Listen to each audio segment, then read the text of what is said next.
Rain hammered the streets of Chicago as Elena Vale stumbled into the hospital parking garage, her scrub still stained with blood that wasn't hers. She'd just watched a 12-year-old die on her table. Now she was going home to her own daughter with empty pockets and a heart that felt like shattered glass. Then she saw him, a man in a tailored black suit standing over a body bleeding out on concrete, armed shadows surrounding him like wolves waiting for their master's command. And when those cold eyes met hers across the darkness, Elena knew she'd just walked into something that would either kill her or change everything.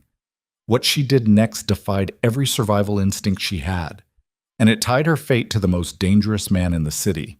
If you want to see how far a single choice can drag you into darkness and desire, stay until the end. Hit that like button and comment what city you're watching from. I want to see how far this story travels. The fluorescent lights of Chicago Memorial's ER had burned Elena Vale's retinas for the past 16 hours straight. Her feet screamed inside cheap nursing shoes held together with duct tape and prayers. The last patient, a kid who'd wrapped his motorcycle around a telephone pole, had coded twice before his heart finally gave up for good. Elena had performed compressions until her shoulders felt like they'd been ripped from their sockets, until the attending physician put a hand on her arm and said the words that never got easier. Time of death? 22:43. She'd stripped off her gloves in the hallway, trying not to think about the kid's mother screaming in the waiting room, trying not to think about anything at all. Elena. Marlene, the charge nurse, caught her at the locker room door. You okay to drive? I'm fine. You look like death. Then I matched the decor. Elena forced something like a smile. See you tomorrow. Day after. You're finally off rotation. Elena had forgotten. 36 hours without these walls. It should have felt like freedom. Instead, it just meant more time to count the bills she couldn't pay and watch her daughter ask questions she couldn't answer. The parking garage stank of exhaust and old rain. Elena's 10-year-old Civic sat in its usual spot on the third level, passenger door held shut with a bungee cord because the lock had broken last winter. She'd been meaning to fix it. She'd been meaning to fix a lot of things. Her phone buzzed. Text from Mrs. Chen, the neighbor who watched Sophie when Elena worked nights. Sophie asking for you. Told her you'd be home soon. Elena checked the time. Nearly midnight. Sophie should have been asleep 2 hours ago. Probably another nightmare about her father, about the night he'd walked out and never looked back. She was reaching for her car door when she heard it, a sound like meat hitting concrete. Then a voice, cold and precise as a scalpel. I asked you a question, Vincent. Elena froze. The sound had come from behind a concrete support pillar about 30 feet away, near the emergency exit stairwell. Everything in her screamed to get in her car and drive. Mind your business. Survive. But 18 months of nursing school and 6 years in the ER had rewired her brain in ways that didn't always make sense. When she heard pain, her body responded before her mind could stop it. She moved toward the pillar. Please! A different voice now, wet and desperate. Please, I can explain. I don't want explanations. I want my money. Elena edged around the concrete. 3 men in dark suits stood in a loose semicircle. The one on the ground was younger, maybe 30, blood streaming from his nose and mouth. The 2 standing looked like they'd been carved from granite. Wide shoulders, blank faces, hands resting near their waistbands in a way that made Elena's stomach drop. But it was the 4th man who made her forget how to breathe. He stood slightly apart from the others, tall and lean in a black suit that probably cost more than Elena's annual salary. Dark hair pushed back from a face that could have been handsome if it weren't so utterly devoid of warmth. He watched the bleeding man the way a scientist might watch a specimen pinned to a board. Lucien, please! The man on the ground was crying now. I just need more time! Time. Lucian's voice barely rose above a whisper, but it cut through the garage like a blade. You've had 6 months, Vincent. I've been extraordinarily patient. My daughter's medical bills, not my concern. Please. Vincent tried to crawl forward. One of the granite men stepped on his hand, bones cracked. Vincent screamed. Elena's medical training kicked in before her survival instinct could override it. Compound fracture. Probable nasal fracture. Possible internal bleeding based on the way he was holding his ribs. She should leave. She should run. Instead, she heard herself say, He needs a hospital. Four heads turned toward her in perfect synchronization. The world seemed to stop. Lucienne's eyes found hers across the concrete expanse. They were dark. Not brown, but something deeper. Black coffee. Burnt amber. The kind of dark that swallowed light and gave nothing back. "And who?" he said softly. "Are you?" Elena's throat had gone completely dry. She was suddenly, viscerally aware of how isolated this level was. How the security cameras had been broken for months. How nobody would hear her scream. But Vincent was still bleeding. She could see it pooling under his chest now, dark and spreading. "I'm a nurse." Her voice came out steadier than she felt. "That man has serious injuries. He needs immediate medical attention." Lucien tilted his head slightly, like she was a puzzle he was trying to solve. "You work here?" "Yes." "What floor?" "ER." "Long shift?" The casual tone of his questions was somehow more terrifying than if he'd shouted. 16 hours. "You must be exhausted." "I'm fine." "No." Lucien took a step toward her, then another. His shoes made no sound on the concrete. "You're terrified. Your hands are shaking. Your pulse is visible in your throat, but you're still standing here instead of running." He stopped about 6 feet away. "Why?" "Because he's dying." "He stole from me." "That's not my problem." "Then why is it your concern?" Elena met his eyes. "Because I just spent 16 hours trying to save people. I'm not going to watch someone die in a parking garage because I was too scared to help." Something flickered across Lucien's face. Not quite surprise. Not quite respect. Something colder and more calculating. "Interesting." He turned to Vincent, who had gone very still. "It seems you have an advocate." "Please," Vincent whispered. "Please." Lucien was quiet for a long moment. Then he reached into his jacket. Elena's entire body tensed, ready to run, ready to scream, ready to... He pulled out a phone, tapped the screen twice. "Clear the ER entrance. I'm bringing someone in." He ended the call and looked at Elena. "You have 10 minutes to stabilize him enough for transport. After that, my men will take him somewhere more discreet. He needs a hospital. He needs to survive long enough to repay his debt. After that, I don't particularly care." Lucien gestured to Vincent. 10 minutes, Miss... "Vale. Elena Vale." 10 minutes, Miss Vale. I suggest you work quickly."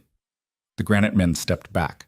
Elena's legs felt like water, but she forced herself to move forward and kneel beside Vincent. His breathing was shallow and rapid, classic signs of shock. "I need supplies," she said. "First aid kit. Clean water. Gauze. Marco." Lucien snapped his fingers. One of the men disappeared toward the stairwell.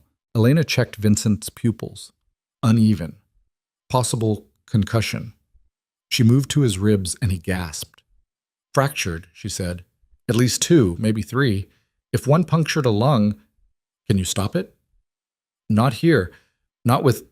Marco reappeared with a red first aid kit that looked military grade. Elena tore it open. Better than nothing. Her hands moved on autopilot. Pressure on the worst wounds. Stabilize the broken hand as best she could. Check for signs of internal bleeding. Lucien watched her work with the same detached intensity he'd used earlier, like she was a tool he was evaluating for purchase. "You're good at this," he said. "I've had practice." "I imagine." A pause. "How much do they pay you?" "The hospital." Elena didn't look up from Vincent's chest. "That's none of your business." "Humor me." 43,000 a year, before taxes. "And you have a daughter." Elena's hands stilled. She looked up slowly. "How do you know that?" Lucien nodded toward her chest. Elena glanced down. Her hospital badge. The photo showed her smiling, holding a tiny hand just barely visible at the edge of the frame. She'd taken it on Sophie's first day of kindergarten. "Observant," he said. "Single mother based on the lack of ring and the fact that you're working 16-hour shifts. Probably struggling with childcare costs. Medical debt, if I had to guess. Those scrubs are frayed at the cuffs, and you're wearing shoes that should have been replaced months ago." Elena's jaw tightened. "You finished?" "Almost." He crouched down to her level, close enough that she could smell his cologne. Something dark and expensive. You saved his life just now, probably. Do you know what he did to earn this? I don't care. He stole $70,000 from one of my operations, used it to pay for his daughter's cancer treatment. Lucian's voice remained perfectly neutral. Noble reason. Still theft. So you were going to kill him? I was going to make an example. There's a difference. Not to him there isn't. Lucienne studied her face. You have principles. I respect that. Principles are rare. Is this the part where you kill me too? No. He stood. This is the part where I make you an offer. Elena's stomach dropped. I don't want anything from you. You haven't heard it yet. I don't need to. 73,000. Lucian said it like he was commenting on the weather. That's your total debt, isn't it? Student loans, credit cards, medical bills from when your daughter had pneumonia last year. Elena's blood went cold. How do you... I know everything about this city that matters, and right now, you matter. He gestured to Vincent. You have a gift, steady hands, clear head under pressure, no hesitation. That's valuable. I'm not interested. I haven't made the offer yet. I don't care what it is. Lucien smiled. It didn't reach his eyes. Work for me. Private medical care for my organization. Discreet, professional, no questions asked. In exchange, I clear your debt. All of it. Plus a salary that lets you quit the hospital, spend time with your daughter, live somewhere that isn't falling apart. You're insane. I'm practical. You need money. I need someone with your skills who isn't on any official payroll. We help each other. I'm not a criminal. No. You're a nurse who's drowning in bills and working herself to death while her daughter asks the neighbor why mommy's never home. Lucian's voice softened just slightly. I'm offering you a way out. Elena stood, her legs shaking. I'm not doing this. Think about it. I don't need to think about it. The answer is no. Then you're free to go. Lucien stepped aside, gesturing toward her car. Drive home. Hug your daughter. Pretend this never happened. It felt like a trap. Everything about this felt like a trap. But Lucien didn't move to stop her as she backed away. Didn't call out. Just watched with those dark, unreadable eyes. Elena reached her car, hands trembling so badly she could barely get the key in the lock. She climbed in, started the engine, and drove. She didn't look back, but she could feel his gaze following her all the way to the exit ramp. Elena made it 3 blocks before she had to pull over and throw up. She sat in her car on a side street, shaking, trying to process what had just happened. A man had nearly died. Another man, Lucien, had threatened to kill him, then casually offered her a job like they were negotiating a dental plan. And the worst part? For about 3 seconds, she'd actually considered it. $73,000. Freedom from the collection agencies who called twice a day. A chance to be home when Sophie woke up from nightmares. No more double shifts. No more duct-taped shoes. Elena pressed her forehead against the steering wheel. You're not that person, she whispered. You're not. Her phone buzzed. Unknown number. She stared at it. Let it go to voicemail. 30 seconds later, a text appeared. The offer stands. When you're ready, call this number. L. Elena deleted it immediately, then blocked the number. Then sat in her car for another 20 minutes, trying to convince herself she'd made the right choice. Sophie was asleep when Elena finally made it home to their third-floor walk-up. Mrs. Chen was watching a Korean drama on low volume, knitting something that might have been a scarf. She ate all her dinner, Mrs. Chen said softly. Asked about you around 8. I told her you were helping people. Thank you. Elena handed her $40. It was supposed to be 60, but Mrs. Chen never complained. I'm sorry it's late. You work hard. Good mother. Mrs. Chen patted her arm and shuffled toward the door. Sophie is lucky. Elena locked the door behind her and leaned against it, breathing. Their apartment was small, worn carpet, walls that needed paint, radiator that clanked all winter, but it was theirs, safe, normal. She checked on Sophie, who'd kicked off her blankets and was sprawled across her twin bed like a starfish. 5 years old, dark curls like her father, stubborn chin like Elena. Mommy? Sophie's eyes cracked open. Shh, go back to sleep, baby. You're home. I'm home. Elena pulled the blankets back up and kissed her forehead. Sweet dreams. Love you, Mommy. Love you too. Sophie was asleep again before Elena reached the door. Elena made it to her own room before the adrenaline finally crashed. She sat on her bed, just a mattress on the floor, no frame, and tried to stop shaking. A man had nearly died tonight. She'd saved him.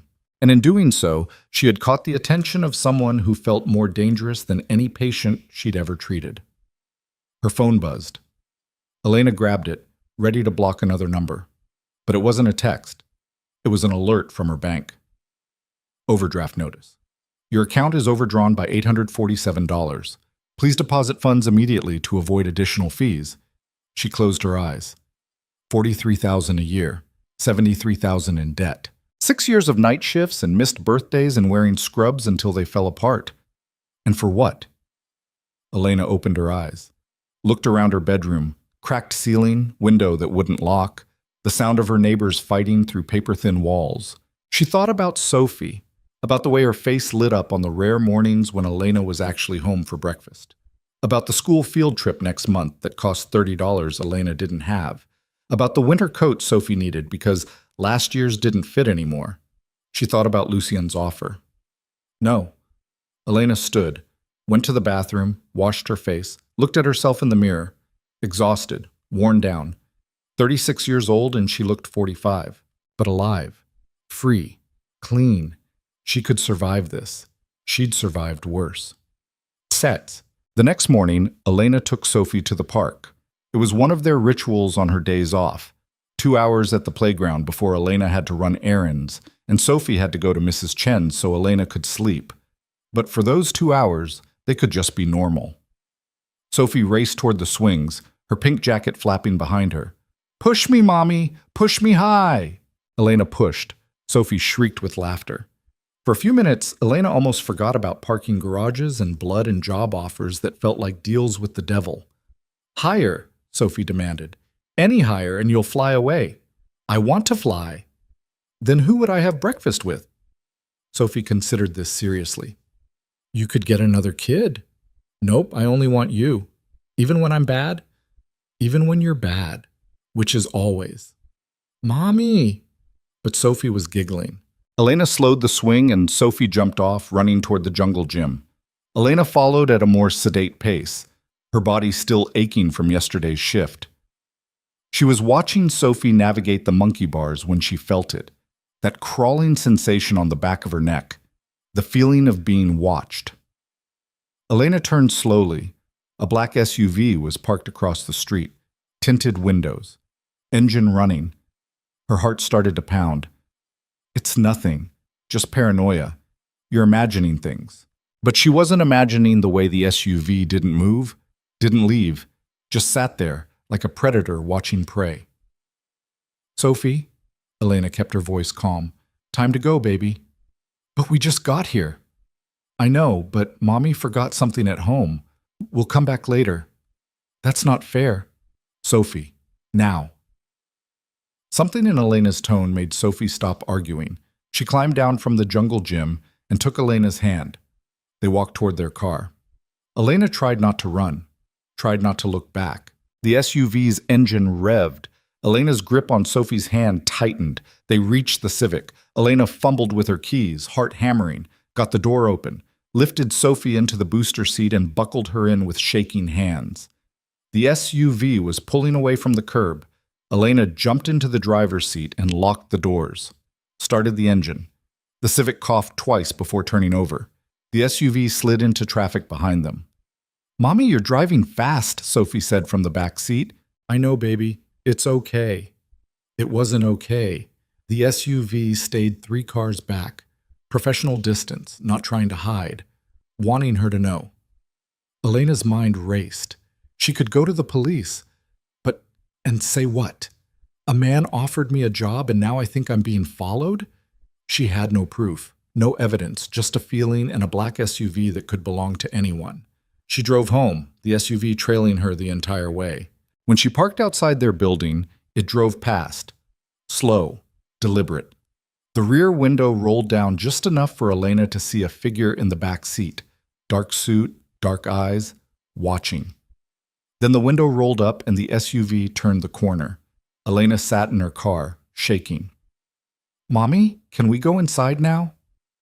"Yeah." Elena's voice sounded hollow. "Yeah, baby. Let's go inside."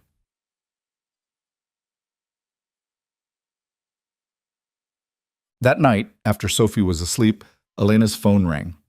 Unknown number. She stared at it. Let it ring. It went to voicemail. 30 seconds later, it rang again. Same number. Elena answered, said nothing. "Miss Vale."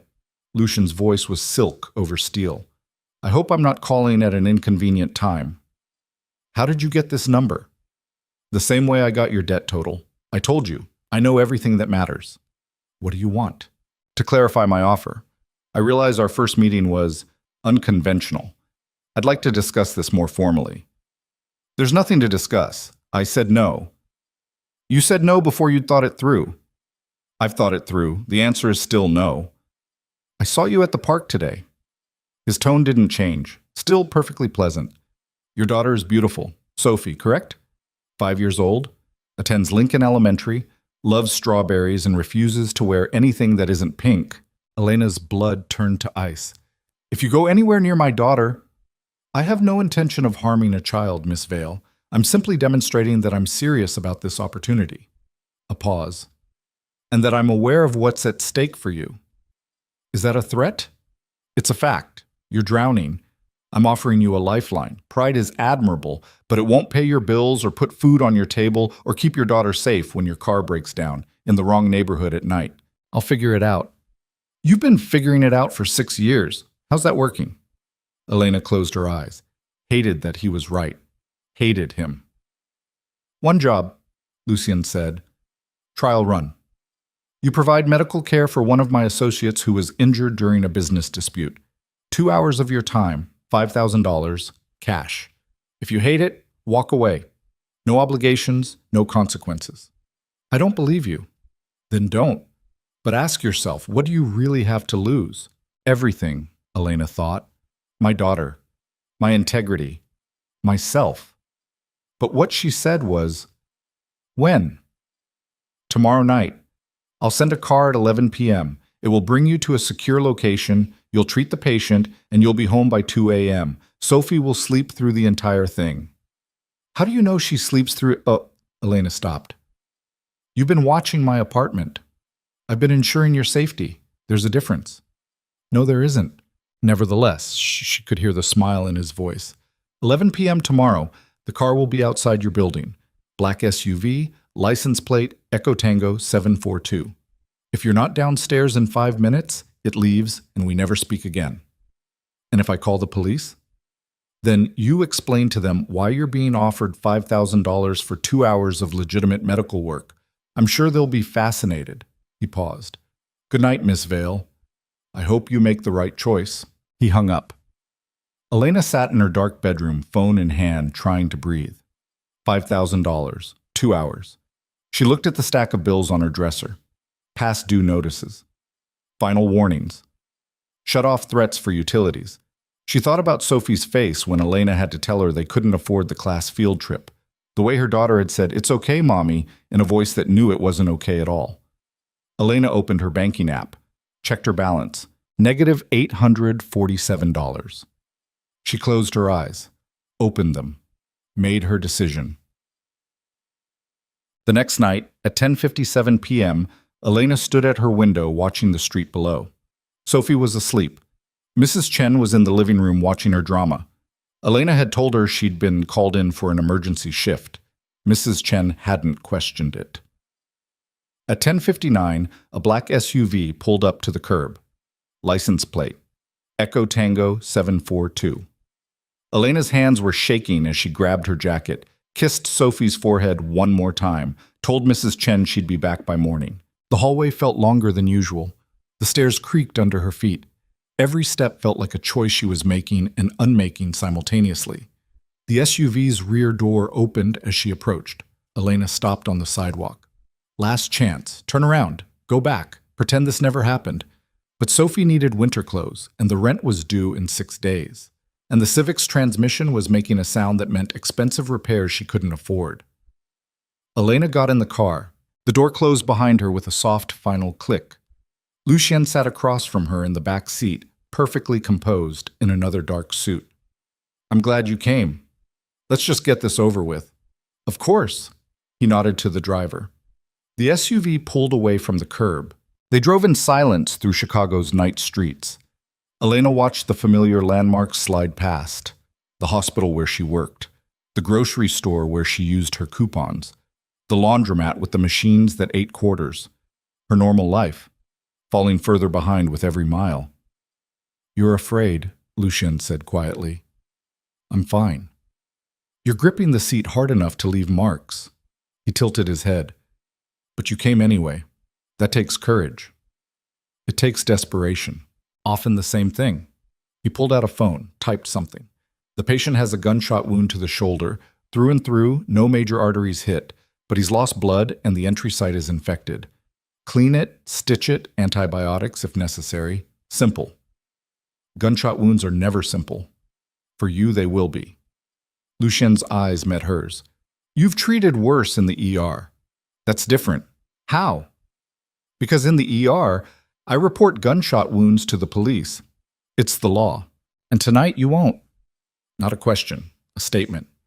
That's why you're being paid $5,000. Elena looked away, watched the city lights blur past. "Second thoughts?" Lucien asked. "Constantly." "But you're still here." "I'm still here."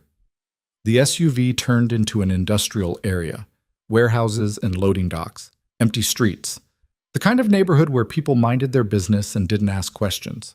They pulled up to a nondescript building. No signs, no windows, just a steel door and a security camera. The driver opened Elena's door. She stepped out onto cracked pavement, her medical bag heavy in her hand. Lucien led her inside. The warehouse had been converted into something that might have passed for legitimate office space if you ignored the armed men stationed at every exit. Concrete floors, metal stairs leading to a second level, the smell of oil and old cigarettes. "This way," Lucien said. They climbed the stairs.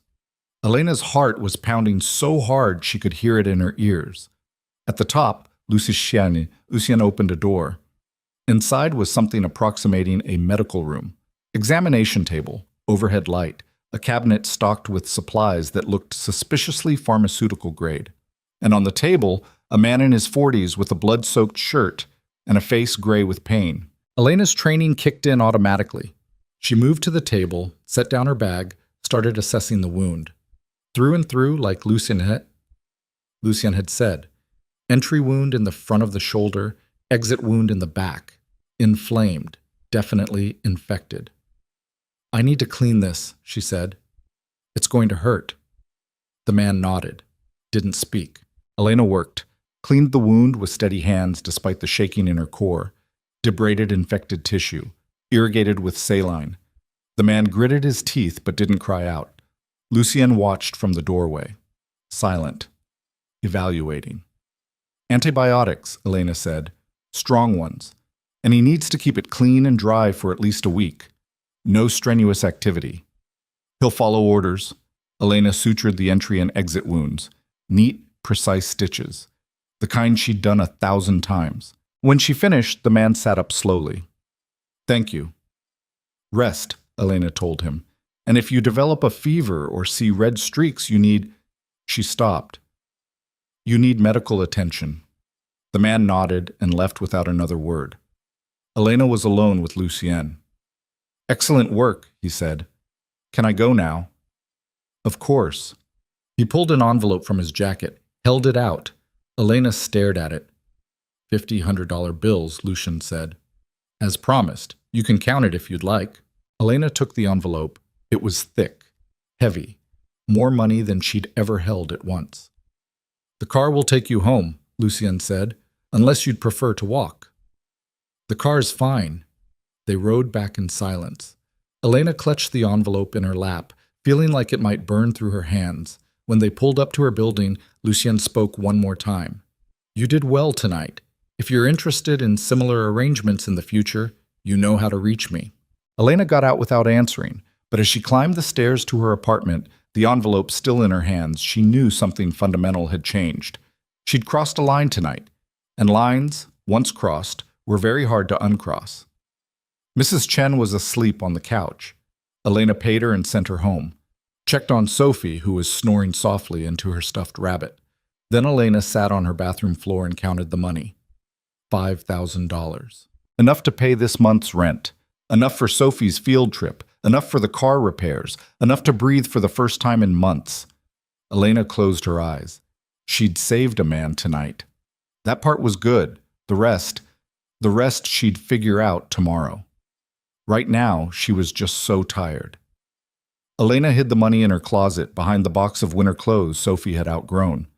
Crawled into bed. Stared at the ceiling. Tomorrow she'd wake up and this would all feel like a bad dream. Tomorrow she'd go back to normal. Tomorrow. But deep down, in a place she didn't want to acknowledge, Elena knew the truth. Normal was already gone, and the man with the dark eyes and darker promises had made certain she'd come back for more. The money lasted 3 weeks. Elena paid the rent, fixed the car, bought Sophie the winter coat and signed the permission slip for the field trip. For 21 days, she felt like she could breathe again. Then the transmission on the Civic died completely. $2,000 to replace. Money she'd already spent on overdue credit card minimums and a dental appointment Sophie needed because her back molar was coming in crooked. Elena sat in the mechanic's waiting room, staring at the estimate, doing math that didn't work no matter how many times she recalculated. Her phone buzzed. Unknown number. But she knew. Another opportunity available if you're interested. Wednesday night. Same terms. L. Elena deleted the message, stared at the estimate again, looked at Sophie coloring in the corner, humming something off-key and happy. She typed back, "What time?" The response came in seconds. 11 p.m., same location. Elena closed her eyes. Told herself this was the last time. Just one more job. Enough to cover the car and maybe get ahead for once. Just one more.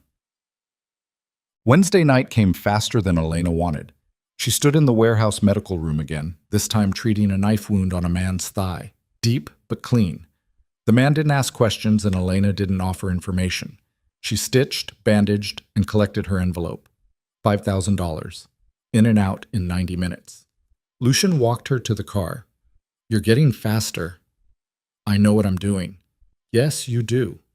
He paused at the SUV door. "I have a proposition. I'm not interested." "You haven't heard it yet." The answer is still no. Lucian smiled slightly. "Twice a week, Wednesday and Saturday nights, guaranteed $5,000 per session, $10,000 a week, $40,000 a month." He let that sink in. "In 6 months, you could be completely debt-free. In a year, you could have savings, real savings. The kind that means Sophie's college fund and a house with a yard, and not wondering if the electricity will shut off." Elena's throat was tight. "What's the catch?" "No catch. You show up, you do your job, you go home. Simple." "Nothing about this is simple." "No, but it's honest work in its way. You're saving lives." Lucien's eyes held hers. "Just because they're criminals doesn't mean they don't deserve to survive." That's not how the law sees it. The law isn't standing in this parking lot at midnight trying to feed her daughter. Elena hated that he was right. Hated him for knowing exactly which pressure points to push. "I need to think about it," she said. "Of course. You have until Saturday to decide." He opened the car door for her. "But Elena, you're already doing this. The only question is whether you do it on your terms or mine." The car drove her home. Elena counted the money, hid it in her closet. And on Saturday night at 10:55 p.m., she was standing on the sidewalk waiting for the black SUV. But 6 weeks blurred together. Twice a week, Elena left Sophie with Mrs. Chen and disappeared into Lucian's world. Gunshot wounds, stab wounds, broken bones, concussions, burns. She treated them all with steady hands and a carefully blank expression. The money piled up in her closet. She paid off 2 credit cards, made a dent in her student loans, started sleeping more than 4 hours a night. Sophie noticed. "Mommy, you're happy more." "Yeah, baby. Things are getting better. Because of your new job." Elena's stomach clenched. "What new job?" Mrs. Chen said you're working extra shifts. That's why you can buy me the fancy crayons now. That's right, extra shifts. The lie tasted like copper.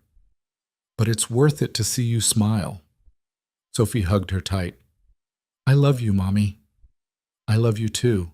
Elena held her daughter and tried not to think about where the money for those crayons had really come from.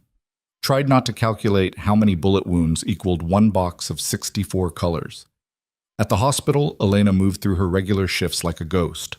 Her coworkers noticed she was distracted. You okay? Marlene asked one afternoon. You've been somewhere else lately. Just tired. You look better, though, less stressed. Things are improving. Good. You deserve it. Marlene squeezed her shoulder. You work harder than anyone here. Elena smiled and nodded and felt the weight of her double life pressing down like concrete. The shift happened on a Wednesday in early November. Elena arrived at the warehouse expecting the usual routine. Instead, Lucien was waiting outside the medical room, his expression unreadable. Different job tonight, he said. Elena's guard went up immediately. What do you mean different? I need you to come with me. Bring your supplies. Where? My home. One of my men was injured during a disagreement with a rival organization. He's stable but needs monitoring overnight. I'd prefer someone qualified to be present. Take him to a hospital. Not an option. Too many questions. Lucian's voice was firm, but not unkind. It's one night, Elena. I'll pay you 20,000. Elena's breath caught. 20,000 for one night? 12 hours, 6 p.m. to 6 a.m. My estate is secure, comfortable, and far safer than this warehouse. You'll have your own room, full access to medical supplies, and you can call to check on Sophie whenever you'd like. How do you know I'd want to? Elena stopped. Of course he knew. He knew everything. She should say no, should walk away, should stop letting him pull her deeper into this world. But $20,000. Fine, she heard herself say. One night. Lucien's estate was 30 minutes outside the city, hidden behind stone walls and iron gates. The house itself was massive, old money architecture with modern security, cameras everywhere, armed men patrolling the grounds. Inside it was different, elegant, dark wood and leather furniture, artwork that probably cost more than Elena's entire apartment building, but cold. Everything looked expensive and untouched, like a museum instead of a home. This way, Lucien said. He led her upstairs to a bedroom that had been converted into a medical suite, hospital-grade equipment, monitors, IV stands, everything she could possibly need. On the bed lay a man in his 30s, unconscious, hooked to an IV, gunshot wound to the abdomen, bandaged but seeping. Elena's training kicked in immediately. She checked his vitals, stable but weak. Blood pressure low. The wound showed signs of internal bleeding that had been surgically addressed but needed careful monitoring. Who operated on him? She asked. A surgeon I keep on retainer. He did the emergency procedure, but he's needed elsewhere tonight. That's where you come in. Elena examined the surgical site. Competent work. Not perfect, but adequate. If he starts bleeding internally again, I can't fix that here. He'll need a hospital. Then we'll cross that bridge when we come to it. Lucien gestured to an adjoining room. Your quarters. Fully stocked bathroom. Kitchen access if you're hungry. I'll be downstairs if you need anything. You're staying here? I live here, Elena. Where else would I be? Right. Of course. She felt suddenly foolish. I'll monitor him through the night. If anything changes, you'll inform me immediately. I understand. Lucien moved toward the door, then paused. Thank you for coming. I know this isn't what you signed up for. I signed up for money. This is just a different way of earning it. Is that what you tell yourself? Elena met his eyes. It's what keeps me functional. Something flickered across his face. Respect, maybe, or recognition. I'll have dinner sent up. He left. Elena turned back to her patient and tried to ignore how normal this was starting to feel. At 2 a.m., the patient's blood pressure dropped. Elena had been dozing in the chair beside his bed, jerking awake every 20 minutes to check the monitors. But the alarm pulled her instantly alert. She checked the surgical site, fresh blood seeping through the bandages. Not a lot, but enough to be concerning. She pressed the call button Lucien had shown her. He appeared in less than 60 seconds, still fully dressed despite the hour. What's wrong? Bleeding. Not critical yet, but I need to change the dressing and see if it's just surface capillaries or something deeper. Elena was already pulling on fresh gloves. I'll need better light, and someone to help me turn him. Lucien stepped forward without hesitation. Tell me what to do. They worked together in silence. Lucien followed her instructions precisely, supporting the patient's weight while Elena accessed the wound, applying pressure where she directed, handing her supplies before she asked. You've done this before, Elena said. I've been present for field medicine more times than I'd prefer. That's a nice way of saying you've watched people get shot, among other things. Lucien's voice was steady, factual. In my world, medical knowledge is survival knowledge. Elena cleaned the wound. The bleeding was from torn stitches, not internal hemorrhaging. She could fix this. Hold him steady, she said. Lucien braced the patient while Elena resutured the damaged area. Her hands were rock steady despite the exhaustion pulling at her bones. Muscle memory. Years of practice. The strange calm that came from knowing exactly what needed to be done. When she finished, the bleeding had stopped. The patient's vitals were stabilizing. He'll be okay, Elena said, stripping off her gloves. But he needs rest. Real rest. At least a week of minimal movement. He'll get it. Lucien was watching her with that same intense focus he always had. You're remarkable under pressure. I'm a nurse. It's the job. No, it's a gift. He moved to the sink and washed his hands. Most people panic when they see blood. You see a problem to solve. That's training, not gift. Training can teach technique. It can't teach instinct. He dried his hands and turned to face her. You have both. Elena felt suddenly exposed under his gaze. I should rest, in case something else happens. Of course. But Lucien didn't move toward the door. Can I ask you something? You're going to anyway. A slight smile. Why nursing? You could have been a surgeon with your skills. Surgeons need medical school. Medical school needs money I didn't have. Elena started organizing the medical supplies, needing something to do with her hands. Nursing was practical. 2 years of school I could work through. Good job security. Decent pay. Decent pay? Lucien repeated. Is that what you call $43,000 a year? It was better than what I grew up with. Which was? Elena stopped organizing, looked at him. Why do you care? Because I'm trying to understand what makes someone like you do work like this. His voice was quieter now. You're not motivated by greed. You don't enjoy the violence. You're terrified half the time you're here, but you keep coming back. You know why. The money. For Sophie. For Sophie. Lucien was quiet for a moment. What about for you? The question caught Elena off guard. What? When was the last time you did something for yourself? Not for your daughter, not for survival. For you. Elena's throat tightened. I don't have that luxury. Because her father left. It wasn't a question. Elena's hands clenched. You've been digging into my past. I know he walked out when Sophie was 6 months old. I know he hasn't paid child support in 4 years. I know you filed for full custody, and he didn't contest it because he'd already moved to Seattle and started a new family. Lucien's voice held no judgment, just facts. I know you've been doing this alone for 5 years. Stop. I'm not trying to hurt you, Elena. I'm trying to understand. There's nothing to understand. The words came out sharper than she intended. I make choices. I live with them. That's all there is. Is it? Yes. Elena met his eyes. My daughter is fed. She's safe. She's happy. That's all that matters. And you? I'm fine. You're exhausted. You're working 2 jobs, one legal, one not. You're running yourself into the ground for a child who deserves better than a mother who's too tired to be present. Elena's hand moved before her brain registered. The slap cracked across Lucien's face with enough force to snap his head sideways. Silence flooded the room. Lucien turned back slowly, a red mark blooming on his cheek. His expression was unreadable. Don't, Elena's voice shook. Talk about my daughter. Don't pretend to know what she deserves.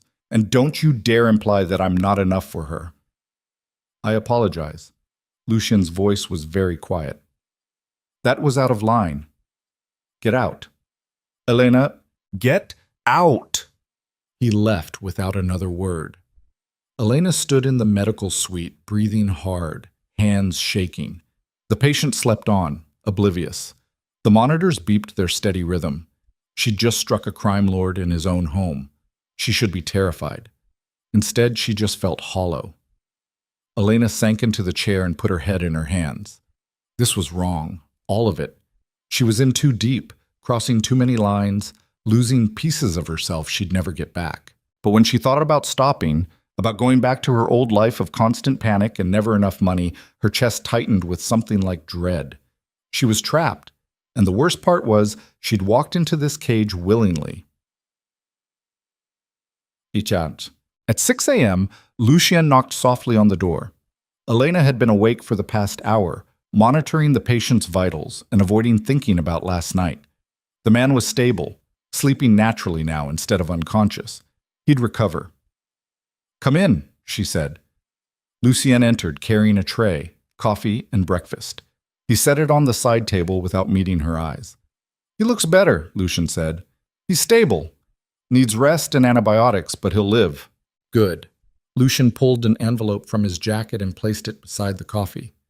20,000, as promised, plus an additional 5 for the emergency suturing. You don't need to. I do. You went above and beyond. He finally looked at her. The red mark on his face had faded but was still visible. And I owe you an apology. What I said about Sophie was inappropriate. You're an excellent mother under impossible circumstances. She's lucky to have you.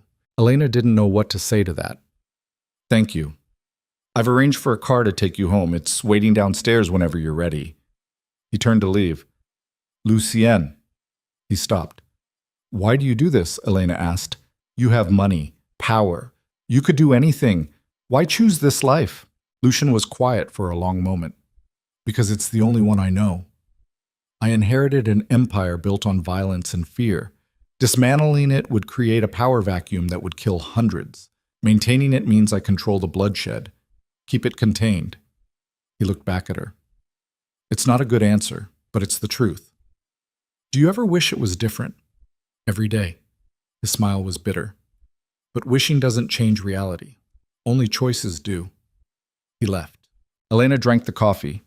It was perfect. The right amount of cream, no sugar. Somehow he'd known. She ate the breakfast, collected the envelope, went downstairs where a different driver waited to take her home. The sun was rising over Chicago as they drove. Elena watched the city wake up. Joggers on sidewalks, coffee shops opening, people starting their normal days. She didn't feel normal anymore. She felt like she was standing on the edge of a cliff, and the ground beneath her feet was starting to crumble. Months. Things shifted after that night. The jobs continued. Twice a week, sometimes 3 if someone was injured badly enough to need follow-up care. But Lucien started appearing more often during her treatments. Watching, sometimes helping, always present. He never touched her, never made advances, but his attention felt like weight, constant, heavy, inescapable. And Elena started noticing things she shouldn't.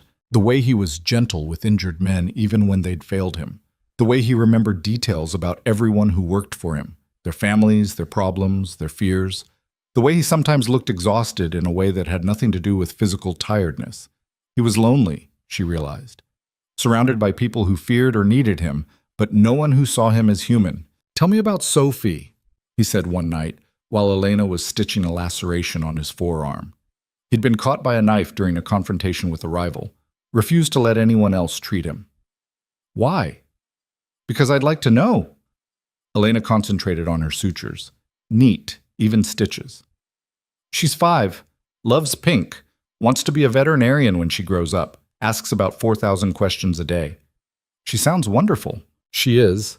Elena tied off the last stitch. She's the best thing I ever did. Does she ask about her father? Elena's hands stilled. Sometimes. What do you tell her? That he loved her but couldn't stay, that it wasn't her fault. Elena started bandaging the wound. The same lies every single mother tells. They're not lies if they protect her. They're not truth either. Lucien watched her work. You're bitter. I'm realistic. You're allowed to be angry, you know. He abandoned you both. That's worth rage. Elena secured the bandage and stepped back. Rage doesn't pay bills. No? But it's honest. Lucien flexed his arm, testing the wrap. Perfect, as always. Try not to punch anyone for at least a week. I'll do my best. He stood, rolling down his sleeve. Elena, can I ask you something personal? Haven't you been doing that for weeks? More personal than usual. Elena started cleaning up the medical supplies. Go ahead. Are you happy? The question stopped her cold. What? With your life. Are you happy? Elena turned to face him. Why would you ask that? Because I've been watching you for 2 months now. You're competent, dedicated, brilliant at what you do, but I've never seen you smile. Not really. Not the way you smile in photos with Sophie. Those are different contexts. Are they? Or is this, he gestured around the warehouse, slowly killing something inside you? Elena's chest tightened. I do what I have to do. That's not an answer. It's the only answer I have. She met his eyes. I'm not happy, but I'm surviving. And sometimes that's the same thing. It shouldn't be. Well, it is. Elena grabbed her bag. I'm done here. Can I go? Of course. But Lucien caught her wrist gently as she passed. One more thing. Elena's heart was suddenly pounding. He was close enough that she could smell his cologne, see the exact shade of amber in his dark eyes. If you ever want out, he said quietly, if this becomes too much, tell me. I'll find another nurse. No consequences. No retaliation. You just walk away. Why would you do that? Because despite what you think, I'm not a monster, and I don't want to be the reason you lose yourself. He released her wrist. Elena left without answering, but his words followed her all the way home. 3 nights later, everything changed. Elena was treating a dislocated shoulder on one of Lucien's younger men, barely 20, scared, trying to act tough. She'd just popped the joint back into place when shouting erupted from downstairs. Gunshots. Elena's blood turned to ice. The young man grabbed a weapon from his jacket. Stay here, he ordered, and ran toward the noise. More gunfire, breaking glass, men screaming. Elena should hide, should find cover, should do anything except what she did. She grabbed her medical bag and ran downstairs. The warehouse floor was chaos. Bodies on the ground, blood pooling. Lucien behind an overturned table, returning fire at men pouring through a side entrance. His suit jacket was torn, blood on his face. Elena! He shouted when he saw her. Get back upstairs. But there was a man down near Lucien's position, gut shot, bleeding out. Elena's training overrode her terror. She ran. Bullets sparked off concrete around her. Something tugged at her sleeve. She didn't stop. She reached the wounded man and dropped to her knees beside him, applied pressure to the wound. His eyes were rolling back. Stay with me, she commanded. Look at my face. Stay with me. Lucien appeared beside her, providing cover. What the hell are you doing? My job. You're going to get killed. So will he if I don't stop this bleeding. More of Lucien's men arrived. The attackers retreated. The gunfire faded. Elena worked frantically. The wound was bad. She needed supplies from upstairs. Needed better light. Needed... Get a stretcher, Lucien barked. Move him to the medical room, now. They carried the man upstairs. Elena didn't let go of the wound. Blood soaked her hands. Her clothes dripped onto the floor. In the medical suite, she worked for 3 hours straight, controlling the bleeding, removing bullet fragments, suturing damaged tissue. The man crashed twice. Both times, Elena brought him back. When it was finally over, when his vitals were stable and he was breathing on his own, Elena stepped back and nearly collapsed. Lucien caught her. I've got you, he said quietly. Elena's legs wouldn't hold her. Shock was setting in. Her hands were shaking so violently she couldn't control them. Lucien guided her to a chair, wrapped a blanket around her shoulders, knelt in front of her. You saved his life, he said. Is everyone else okay? We lost one. 3 others injured but stable. You... His voice cracked slightly. You ran into gunfire. What the hell were you thinking? I wasn't. Elena's teeth were chattering. I just saw him bleeding. Lucian's jaw clenched. You could have died. So could you. That's different. What? Expendable? Because you're a criminal? Elena's voice rose. You think your life matters less because of what you do? I think my life is a calculated risk. Yours isn't. I made my choice. Because I put you in this position. Lucian stood abruptly, rage and fear warring on his face. I dragged you into this world. I knew it was dangerous, and I did it anyway, because I needed someone with your skills, and I was selfish enough to offer you money I knew you couldn't refuse. I could have said no. Could you? He turned back to her. Really? Or did I just find your pressure point and squeeze until you had no choice? Elena stood, blanket falling away. Don't take away my agency. I chose this. Every single time. I knew the risks. You didn't know this, Lucian gestured at the wounded man. You thought it would be quiet medical work in a controlled environment. You didn't sign up for active combat. Neither did you. You were bleeding. You could have... She stopped. Lucien's shirt was torn at the shoulder, red soaking through. You're hit, Elena said. It's nothing. Let me see. Elena, now. Lucien sighed and shrugged out of his jacket and shirt. Bullet graze across his shoulder, deep enough to need stitches. Elena's hands were still shaking, but her training took over. She cleaned the wound, numbed it, started suturing. They were silent for a long time. Elena focused on each stitch. Lucien sat motionless, watching her face. I was terrified, he said finally. When I saw you run into the gunfire. I've never been that afraid in my life. Elena didn't look up from her work. Why? Because somewhere in the past 2 months, you became important to me. His voice was quiet, raw. And I don't know how to protect people I care about without destroying them. Elena tied off the last stitch, bandaged the wound. Her hands were finally steady. I need to ask you something, she said. Anything. Did you know this was going to happen tonight? Lucien met her eyes. No. This was a surprise attack. A rival organization trying to take territory. We'll handle it. By killing them. Yes. And more people will come after them. Probably. And it will never end. No. Lucien's expression was bleak. It won't. Elena stepped back. I need to go home. I'll have someone drive you. I can take a cab. Not covered in blood. You can't. Lucien stood and picked up his phone. Give me 10 minutes. I'll drive you myself. You're injured. So are you. Elena looked down. Her sleeve was torn. A bullet had grazed her forearm. She hadn't even felt it. Sit, Lucien ordered. He cleaned and bandaged her arm with hands that were surprisingly gentle. Neither of them spoke. The silence felt heavy with things they weren't saying. When he finished, their eyes met. I should quit, Elena said. Yes, you should. But I'm not going to. I know. That makes me stupid. It makes you human. Lucian's hand was still resting on her wrist, his thumb against her pulse. We all make choices that don't make sense. We tell ourselves it's about money or survival or necessity. But sometimes it's just about finding the one place where we feel like we matter. I matter to Sophie. I know. But here, his grip tightened slightly. Here, you're not just a mother or a nurse, or someone barely keeping their head above water. Here you're Elena, brilliant, fearless, essential. I'm terrified. I know. But you still came downstairs. You still saved him. Lucien's voice dropped lower.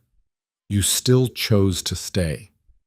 Elena should pull away, should put distance between them, should remember who he was and what he did, and all the reasons this was wrong.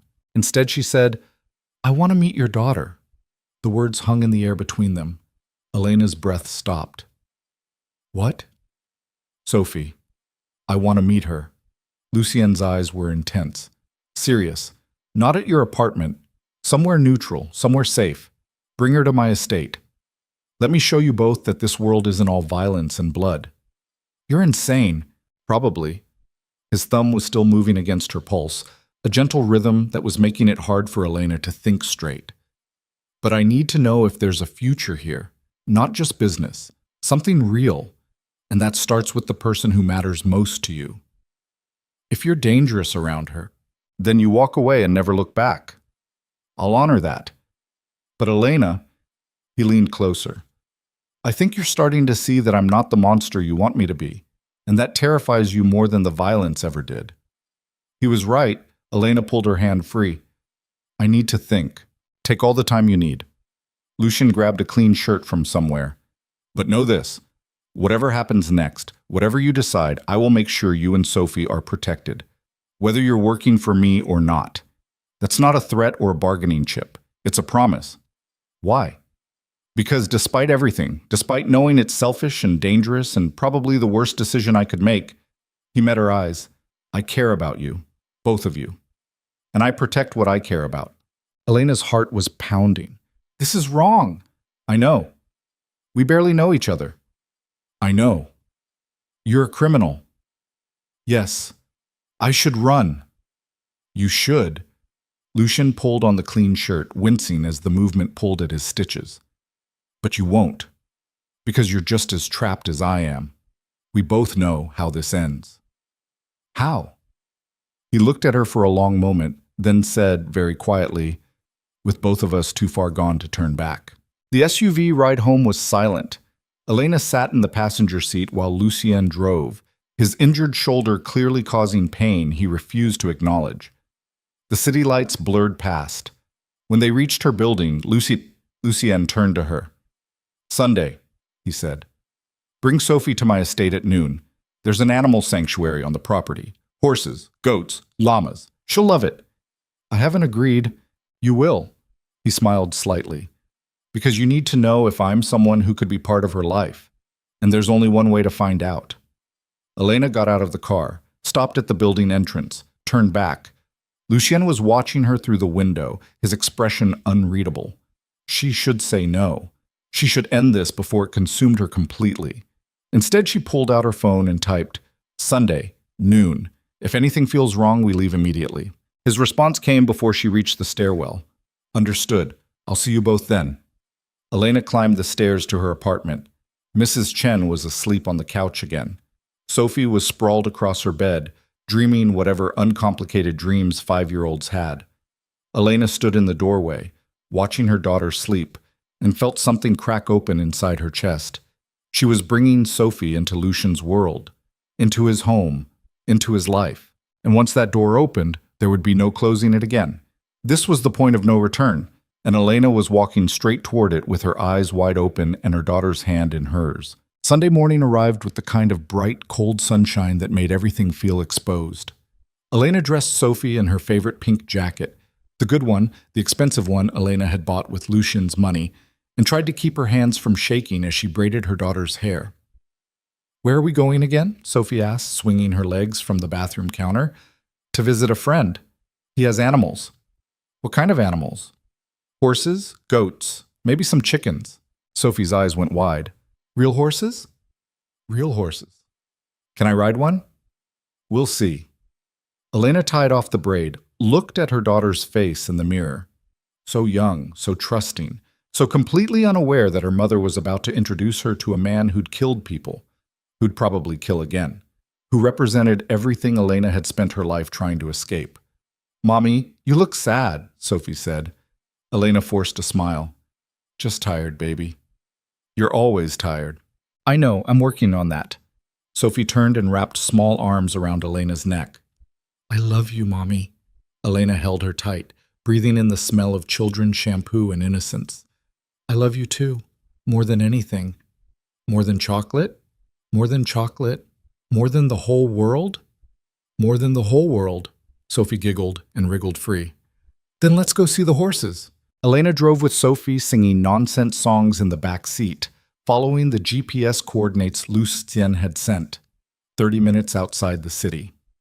Through gates that opened automatically when her car approached, down a tree-lined drive that felt like entering another universe. The estate appeared around a curve, even more impressive in daylight, stone and glass and architectural lines that spoke of old money and older secrets. Sophie pressed her face against the window. "Mommy, is your friend a prince?" "No, baby, just someone with a nice house." "It's like a castle." Lucien was waiting on the front steps.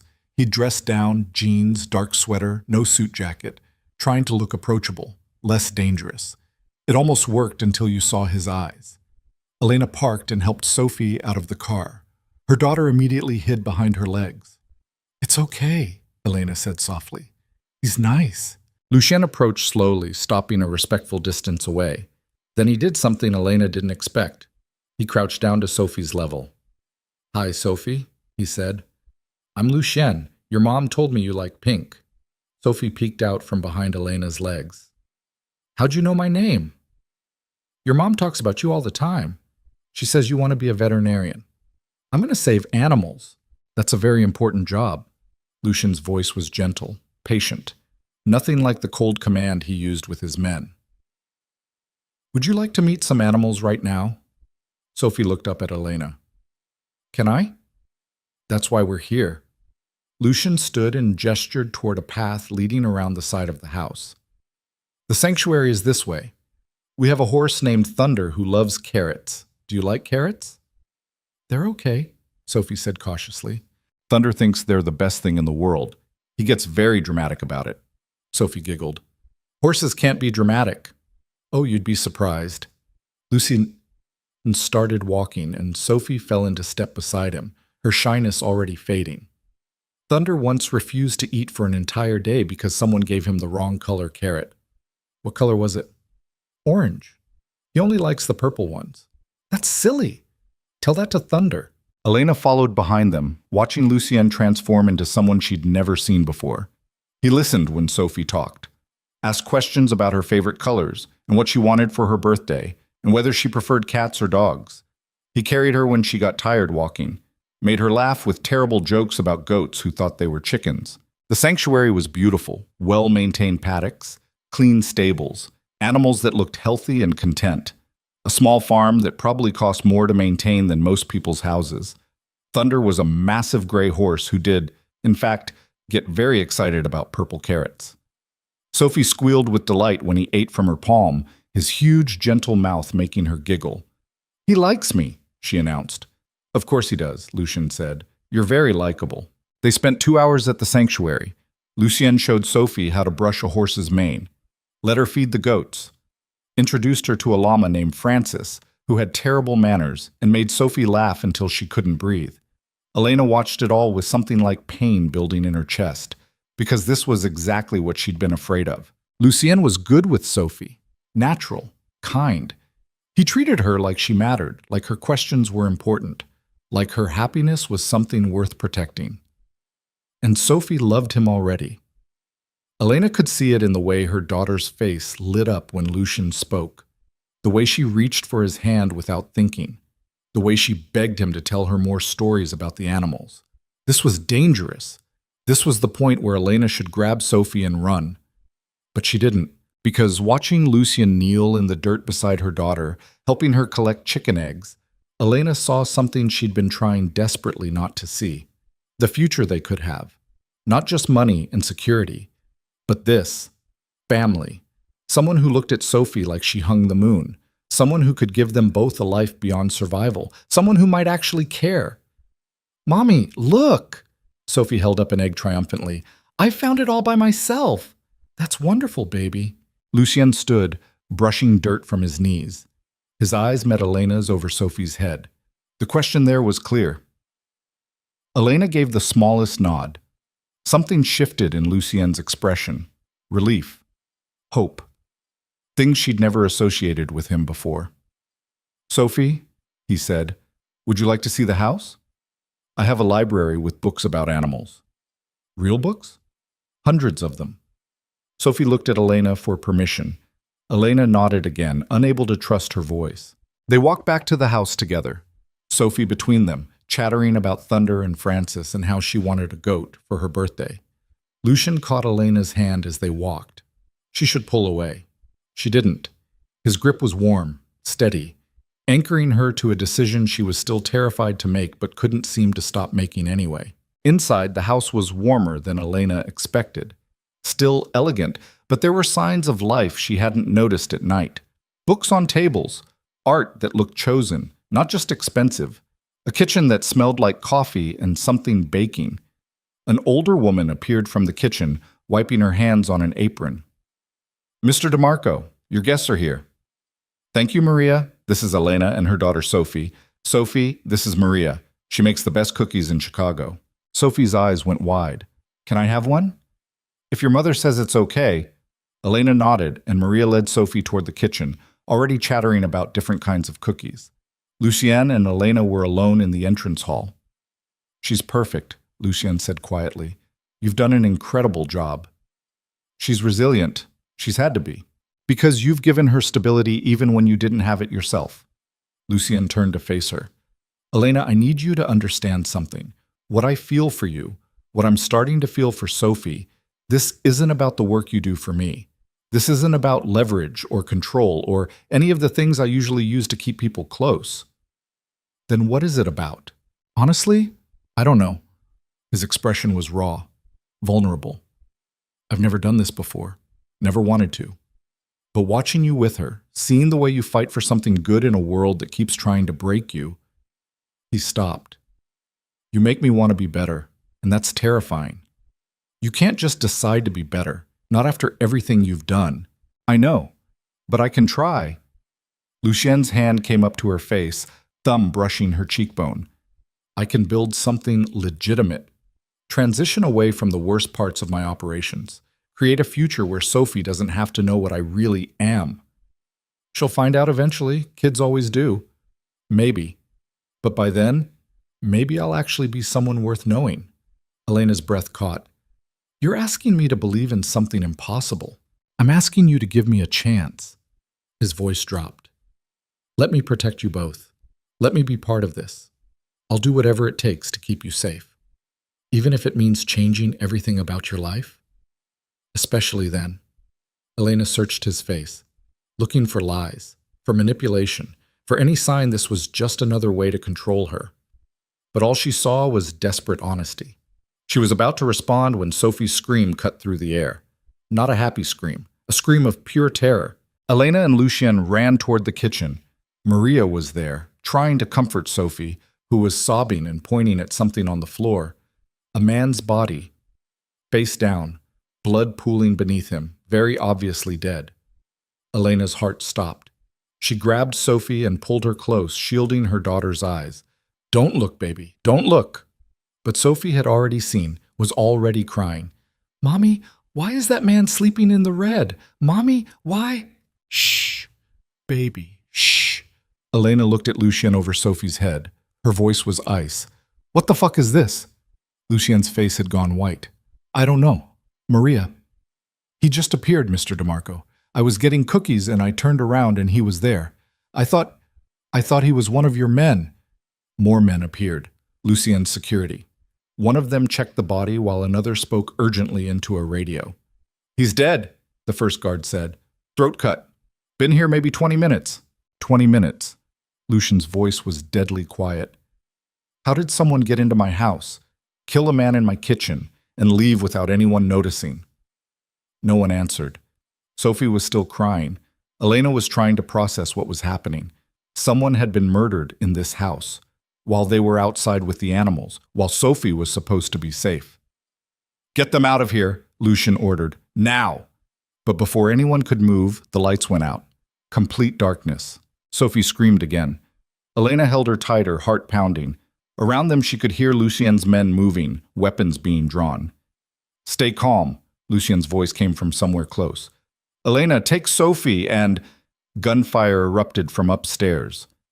More screams, the sound of breaking glass, men shouting commands. This was an attack. Someone had come for Lucienne, and Elena had brought her daughter directly into it. "Move!" Lucienne grabbed Elena's arm, pulling her toward the back of the house. "Maria, you too. Go!" They ran through darkened hallways. Sophie was sobbing against Elena's shoulder. Behind them, the sounds of fighting intensified. More gunshots. Something exploding. Lucien led them to what looked like a pantry, pulled back a shelf to reveal a hidden door. A panic room. Inside, he ordered. Both of you. Lock it from the inside. Don't open it for anyone except me. What's happening? Elena demanded. Rivals. They must have been planning this for weeks, waiting for the perfect moment. His jaw was tight. I'm sorry. I'm so fucking sorry. I thought you'd be safe here. You said she'd be safe. I know. I was wrong. Lucien looked at Sophie, who was still crying. Something cracked in his expression. I'll fix this, I promise. But you need to hide. Now. Elena wanted to argue, wanted to scream. But more gunfire echoed through the house, and Sophie was terrified, and they needed to survive. She carried Sophie into the panic room. Lucien closed the door behind them. Elena heard the lock engage from the outside. The room was small, concrete walls, emergency supplies, a monitor showing security camera feeds. Elena set Sophie down and knelt in front of her. Baby, look at me. Look at Mommy. Sophie's face was streaked with tears. I want to go home. We will, soon. But right now we need to stay here and be very quiet, okay? I'm scared. I know, me too. But we're safe here. It was a lie. Elena could see the cameras, could see men moving through the house. Lucien's security fighting against intruders, blood on expensive carpets, bodies falling. This wasn't safety. This was war. And Elena had walked her daughter directly into it because she'd been stupid enough to believe a criminal could offer them anything except destruction. Sophie crawled into her lap, still crying. Elena held her and watched the monitors and felt something fundamental break inside her. She'd failed. Failed to protect her daughter. Failed to make the right choice. Failed to see that there was no future with someone like Lucien except violence and fear and running forever. On the monitors, she could see Lucien fighting. He moved with brutal efficiency, taking down attackers with precise violence. But there were too many. His men were falling. The house was being overrun. They were going to lose. Elena pulled out her phone, called 911. There's an attack happening at... She looked at the address written on emergency instructions inside the panic room, gave it to the operator. Multiple gunmen. Please send help. Ma'am, are you in danger? Yes. I'm hiding with my daughter. Please, hurry. She hung up. Knew what she'd just done. Knew Lucien would be arrested if he survived. Knew she'd just betrayed the man who'd said he'd protect them. But Sophie was more important than anything else, even if it meant destroying the impossible future Elena had started to imagine. On the monitors, Lucien was still fighting, but he was injured now, blood on his side. Moving slower. One of his men went down beside him. Elena watched, unable to look away. This was who he really was. Not the man who'd been gentle with her daughter. Not the one who'd promised to change. This. Violence incarnate. A man who lived and would probably die in bloodshed. She'd been a fool to think it could be different. Sophie had stopped crying, was watching the monitors with wide, traumatized eyes that would probably haunt Elena for the rest of her life. Mommy, is Mr. Lucien going to be okay? I don't know, baby. He's hurt. I know. We should help him. We can't. We need to stay safe. But he helped us with the horses. He was nice. Elena's throat tightened. I know he was. But sometimes nice people do bad things, and we can't... The monitor showing Lucien's position went dark. Then another. Then another. Someone was cutting the cameras. Elena's blood went cold. The panic room door was reinforced steel. Nothing was getting through it. But if someone knew they were here, if they had time to work on it, a knock on the door. Elena's breath stopped. Sophie whimpered. Elena... Lucien's voice strained. It's me. Open the door. How do I know it's really you? Because I'm standing here bleeding instead of doing the smart thing and running. Open the fucking door. Elena hesitated, then unlocked it. Lucien stumbled inside. He was worse than she'd thought. Blood soaking his side, cut across his face, moving like every step hurt. Behind him, two of his men dragged a fourth person inside. Then they sealed the door again. Police are coming, one of them said. We have maybe 5 minutes. Lucien leaned against the wall, breathing hard. How many did we lose? 7 dead, 4 wounded. The attackers retreated when they heard sirens. The house? Compromised. They'll find evidence, weapons, records, enough to investigate. Lucian closed his eyes. Fuck. Elena was still holding Sophie, who was shaking. You need medical attention. I need a lot of things. Medical attention is low on the list. He opened his eyes and looked at her. You called the police. It wasn't a question. Yes, Elena said. Smart. I would have done the same. No anger, just resignation. You should go. Take Sophie. Walk out the front door when the police arrive. Say you were visiting, heard gunfire, hid. They'll believe you. You're a nurse, a mother. They'll see you as a victim. What about you? I have lawyers and enough money to make problems disappear, at least temporarily. He winced, hand pressed to his side. But us, it's over. You were right. I can't protect you. I can only put you in danger. Lucien, go, Elena. Before the police get here and start asking questions you can't answer. One of his men opened the door cautiously. It's clear. They should move now. Elena stood, still holding Sophie. Her daughter's face was buried in her shoulder, blocking out the world. This was the moment, the choice. Walk away and never look back. Return to their small apartment and crushing debt and the life Elena had been trying to escape, or stay. And risk everything for a man who'd just proven he was exactly as dangerous as she'd always known. Mommy, I want to go home, Sophie whispered. The decision made itself. Elena walked toward the door, then stopped, looked back at Lucien. He was watching her with an expression she couldn't read. Pain, regret, something that might have been love if she let herself believe in it. I'm sorry, he said quietly. For all of it. Elena wanted to say something, wanted to scream or cry or make him understand that this wasn't his fault, wasn't anyone's fault, was just the inevitable result of trying to build something real in a world made of lies and violence. But Sophie was shaking and sirens were getting closer and there was nothing left to say. She walked out. Lucian's men escorted them through the damaged house, past bodies covered with sheets, past blood and broken glass, and the ruins of whatever hope Elena had been stupid enough to feel. Outside, police cars were pulling up the drive, officers emerging with weapons drawn.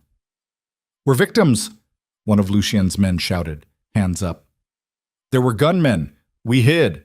The officers approached cautiously. Elena let them separate her from Lucien's men. Let them guide her and Sophie to a safe distance.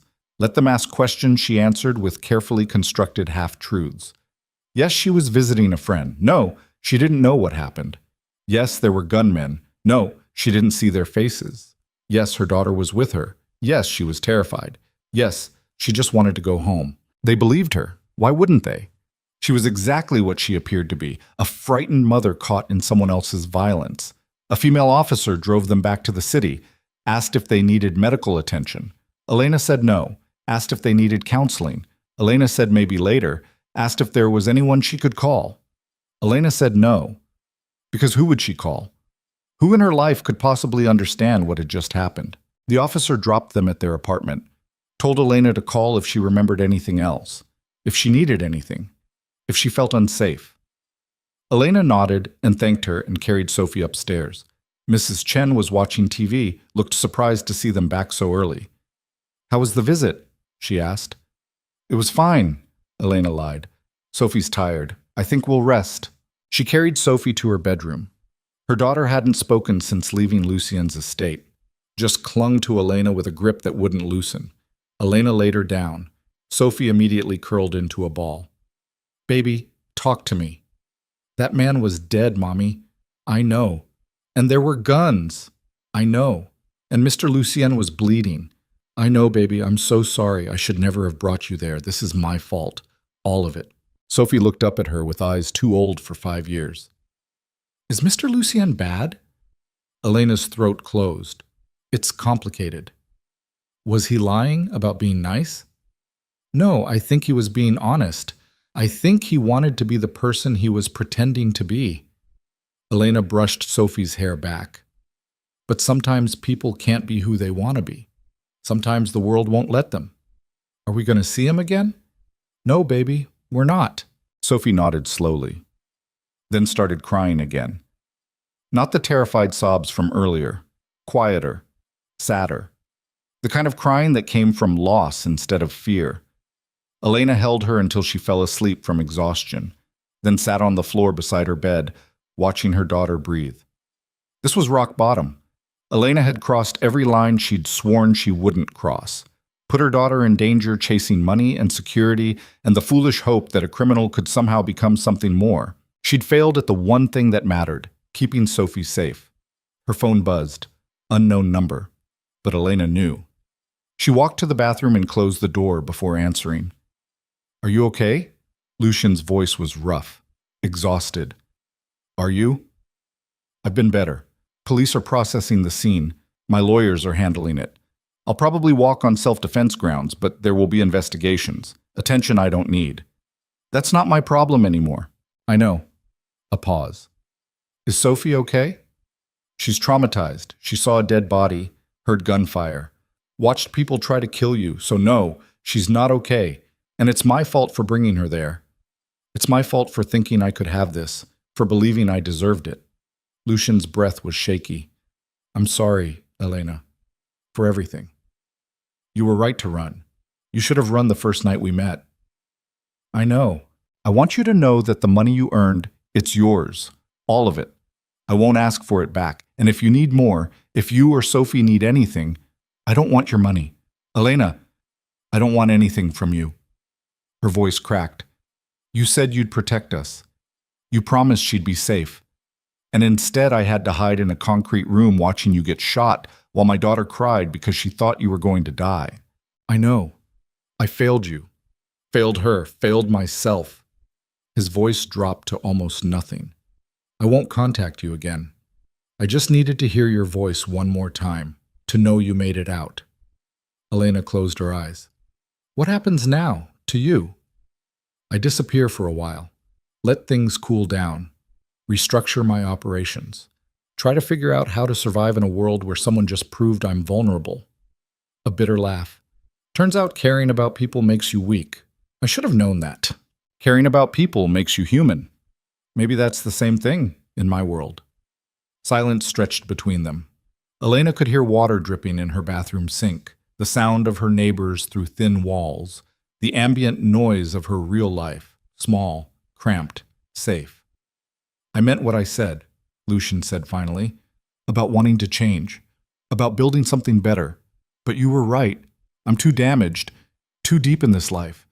I can't be what you need. What I need is to keep my daughter safe." "Then this is goodbye." Elena wanted to agree, wanted to hang up and block his number and pretend the past 2 months had never happened. But instead she said, "Sophie asked if you were bad." "What did you tell her?" "That it was complicated." "That's generous. It's honest." Elena opened her eyes, looked at herself in the mirror, exhausted, older, changed. "I don't know what you are, Lucienne. I don't know if you're a monster who had a moment of humanity or a human buried under monstrous choices. But I know today was a mistake, and I know I can't make mistakes like that anymore. Not with her." "I understand." "Do you?" "Because I don't think you understand what it's like to have someone depend on you completely. To know that every choice you make determines whether they're safe or broken or dead.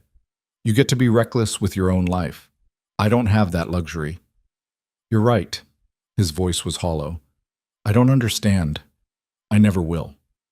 That's why you need to stay away from me." "I know." "Goodbye, Elena." "Wait." But he'd already hung up.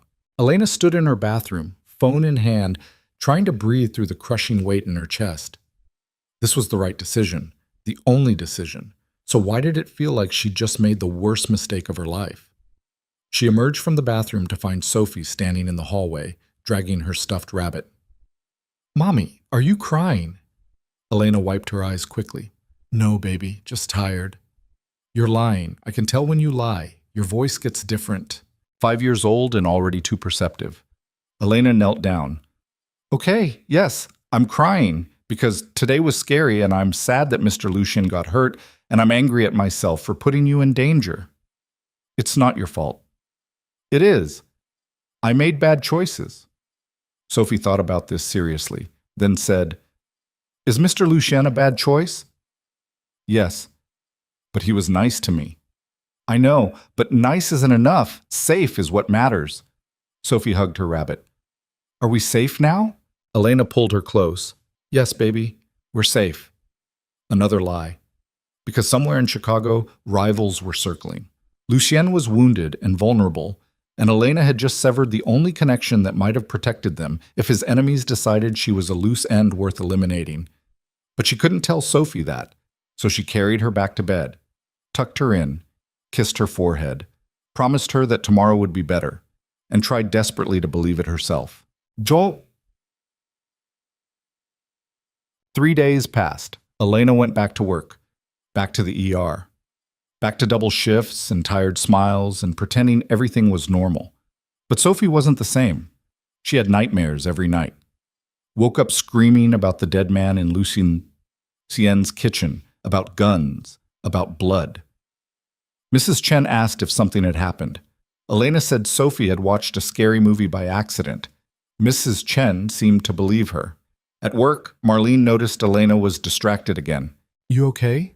She asked during a rare slow moment. Just dealing with some stuff. Anything I can help with? No, but thanks. Marlene studied her face. You know you can talk to me, right? If something's wrong? Elena forced a smile. I know, I'm fine, really. But she wasn't fine. She couldn't stop thinking about Lucien, about the way he'd looked at Sophie, about his promise to change, about the blood soaking through his shirt while he made sure Elena and her daughter escaped safely, about the fact that she'd walked away from the only person who'd ever made her feel like survival wasn't the best she could hope for. On the fourth night, Elena's phone rang at 2 a.m. Unknown number. Her heart stopped. She answered without thinking. Elena. Not Lucien's voice, someone else, rough, unfamiliar. We need to talk about your relationship with Lucien DeMarco. Elena's blood turned to ice. I don't know what you're talking about.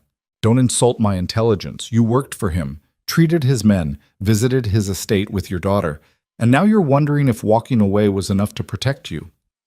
Who is this? Someone who wants Lucien dead, and who knows the fastest way to destroy a man is to destroy what he cares about. Elena's chest constricted. I'm nothing to him. We barely know each other. That's not what my sources say. They say he's been asking about you, making sure you're safe, keeping surveillance on your building. The voice turned cold. They say you matter to him, which means you're leverage. I'm a nurse, a single mother. I have nothing to do with... You have everything to do with this. You're the weakness we've been looking for. A pause. Here's what's going to happen. You're going to call Lucien, tell him you've reconsidered, that you want to see him, and when he comes to you, because he will come, he won't be able to help himself. You're going to let us know exactly when and where. And if I refuse, then your daughter has an unfortunate accident. Tragic, really. Single mother working night shifts, child left with elderly neighbor. Something happens while no one's watching. The voice was utterly calm. These things occur, especially in neighborhoods like yours. Elena couldn't breathe. You're threatening my daughter. I'm offering you a choice. Help us kill Lucien and Sophie stays safe. Refuse, and she becomes collateral damage. Simple. I won't do it. You will. Because you're a mother, and mothers always choose their children. The voice turned almost sympathetic. I'll give you 24 hours to think about it.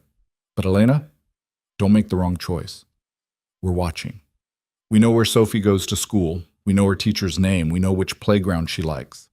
One phone call is all it takes to make you cooperate. The line went dead. Elena sat in her dark bedroom, shaking so violently her teeth chattered. They were going to kill Sophie, unless Elena betrayed Lucien, unless she lured him into a trap and watched him die. This was the choice, the impossible, unbearable choice. Her daughter's life, or the life of a man who'd tried to be better and failed. A criminal who'd hurt countless people but had looked at Sophie with genuine kindness, who'd promised to protect them and had almost died trying. Elena pulled out her phone, stared at the blocked number she'd deleted but still remembered. Her hands were shaking so badly she could barely type. She had 24 hours to decide who lived and who died. And no matter what she chose, someone she cared about would pay the price. Elena didn't sleep. Couldn't sleep. She sat on her bathroom floor with her phone in her hand, staring at the blank screen, trying to figure out how to save her daughter without destroying the one person who'd ever made her feel like she mattered. 24 hours. The clock on her phone read 2:47 a.m. By tomorrow night, she had to make a choice that would end in someone's death. Sophie or Lucien. Her daughter or the man who'd tried to give them both a future. There was no right answer. Only survival or guilt. Only breathing or drowning. Elena's hands were shaking so badly she had to set the phone down. She pressed her palms against the cold tile floor, trying to ground herself, trying to think through the panic clawing at her throat. She could call Lucien, warn him, tell him everything and let him handle it the way he handled all threats, with violence and money and the brutal efficiency that had kept him alive this long. But these people were watching. They knew where Sophie went to school, knew Mrs. Chen's schedule, knew exactly when her daughter would be vulnerable. If Elena warned Lucien and they found out, Sophie would die. If she didn't warn him and led him into a trap, he would die. And if she did nothing, they'd kill Sophie anyway, just to prove they could. Elena's breath came in short, sharp gasps. The bathroom walls felt like they were closing in. She was going to pass out. She was going to... Her phone buzzed. Text from unknown number. TikTok, Elena. Elena. Hope you're thinking clearly. Your daughter's life depends on it.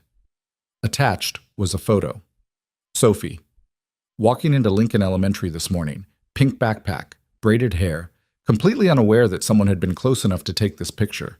Elena's vision went white at the edges. She lurched to the toilet and threw up everything in her stomach. Bile and terror and the complete dissolution of any illusion of safety. They were serious. They would do it. She wiped her mouth with a shaking hand and picked up her phone again, typed out a message to the number Lucien had called from 4 days ago. I need to see you. She deleted it, tried again. We need to talk, deleted that too. Her fingers hovered over the keyboard. Every word felt like a betrayal. Every letter was choosing Lucien's death over Sophie's life. But there was no other option. Elena typed, I made a mistake.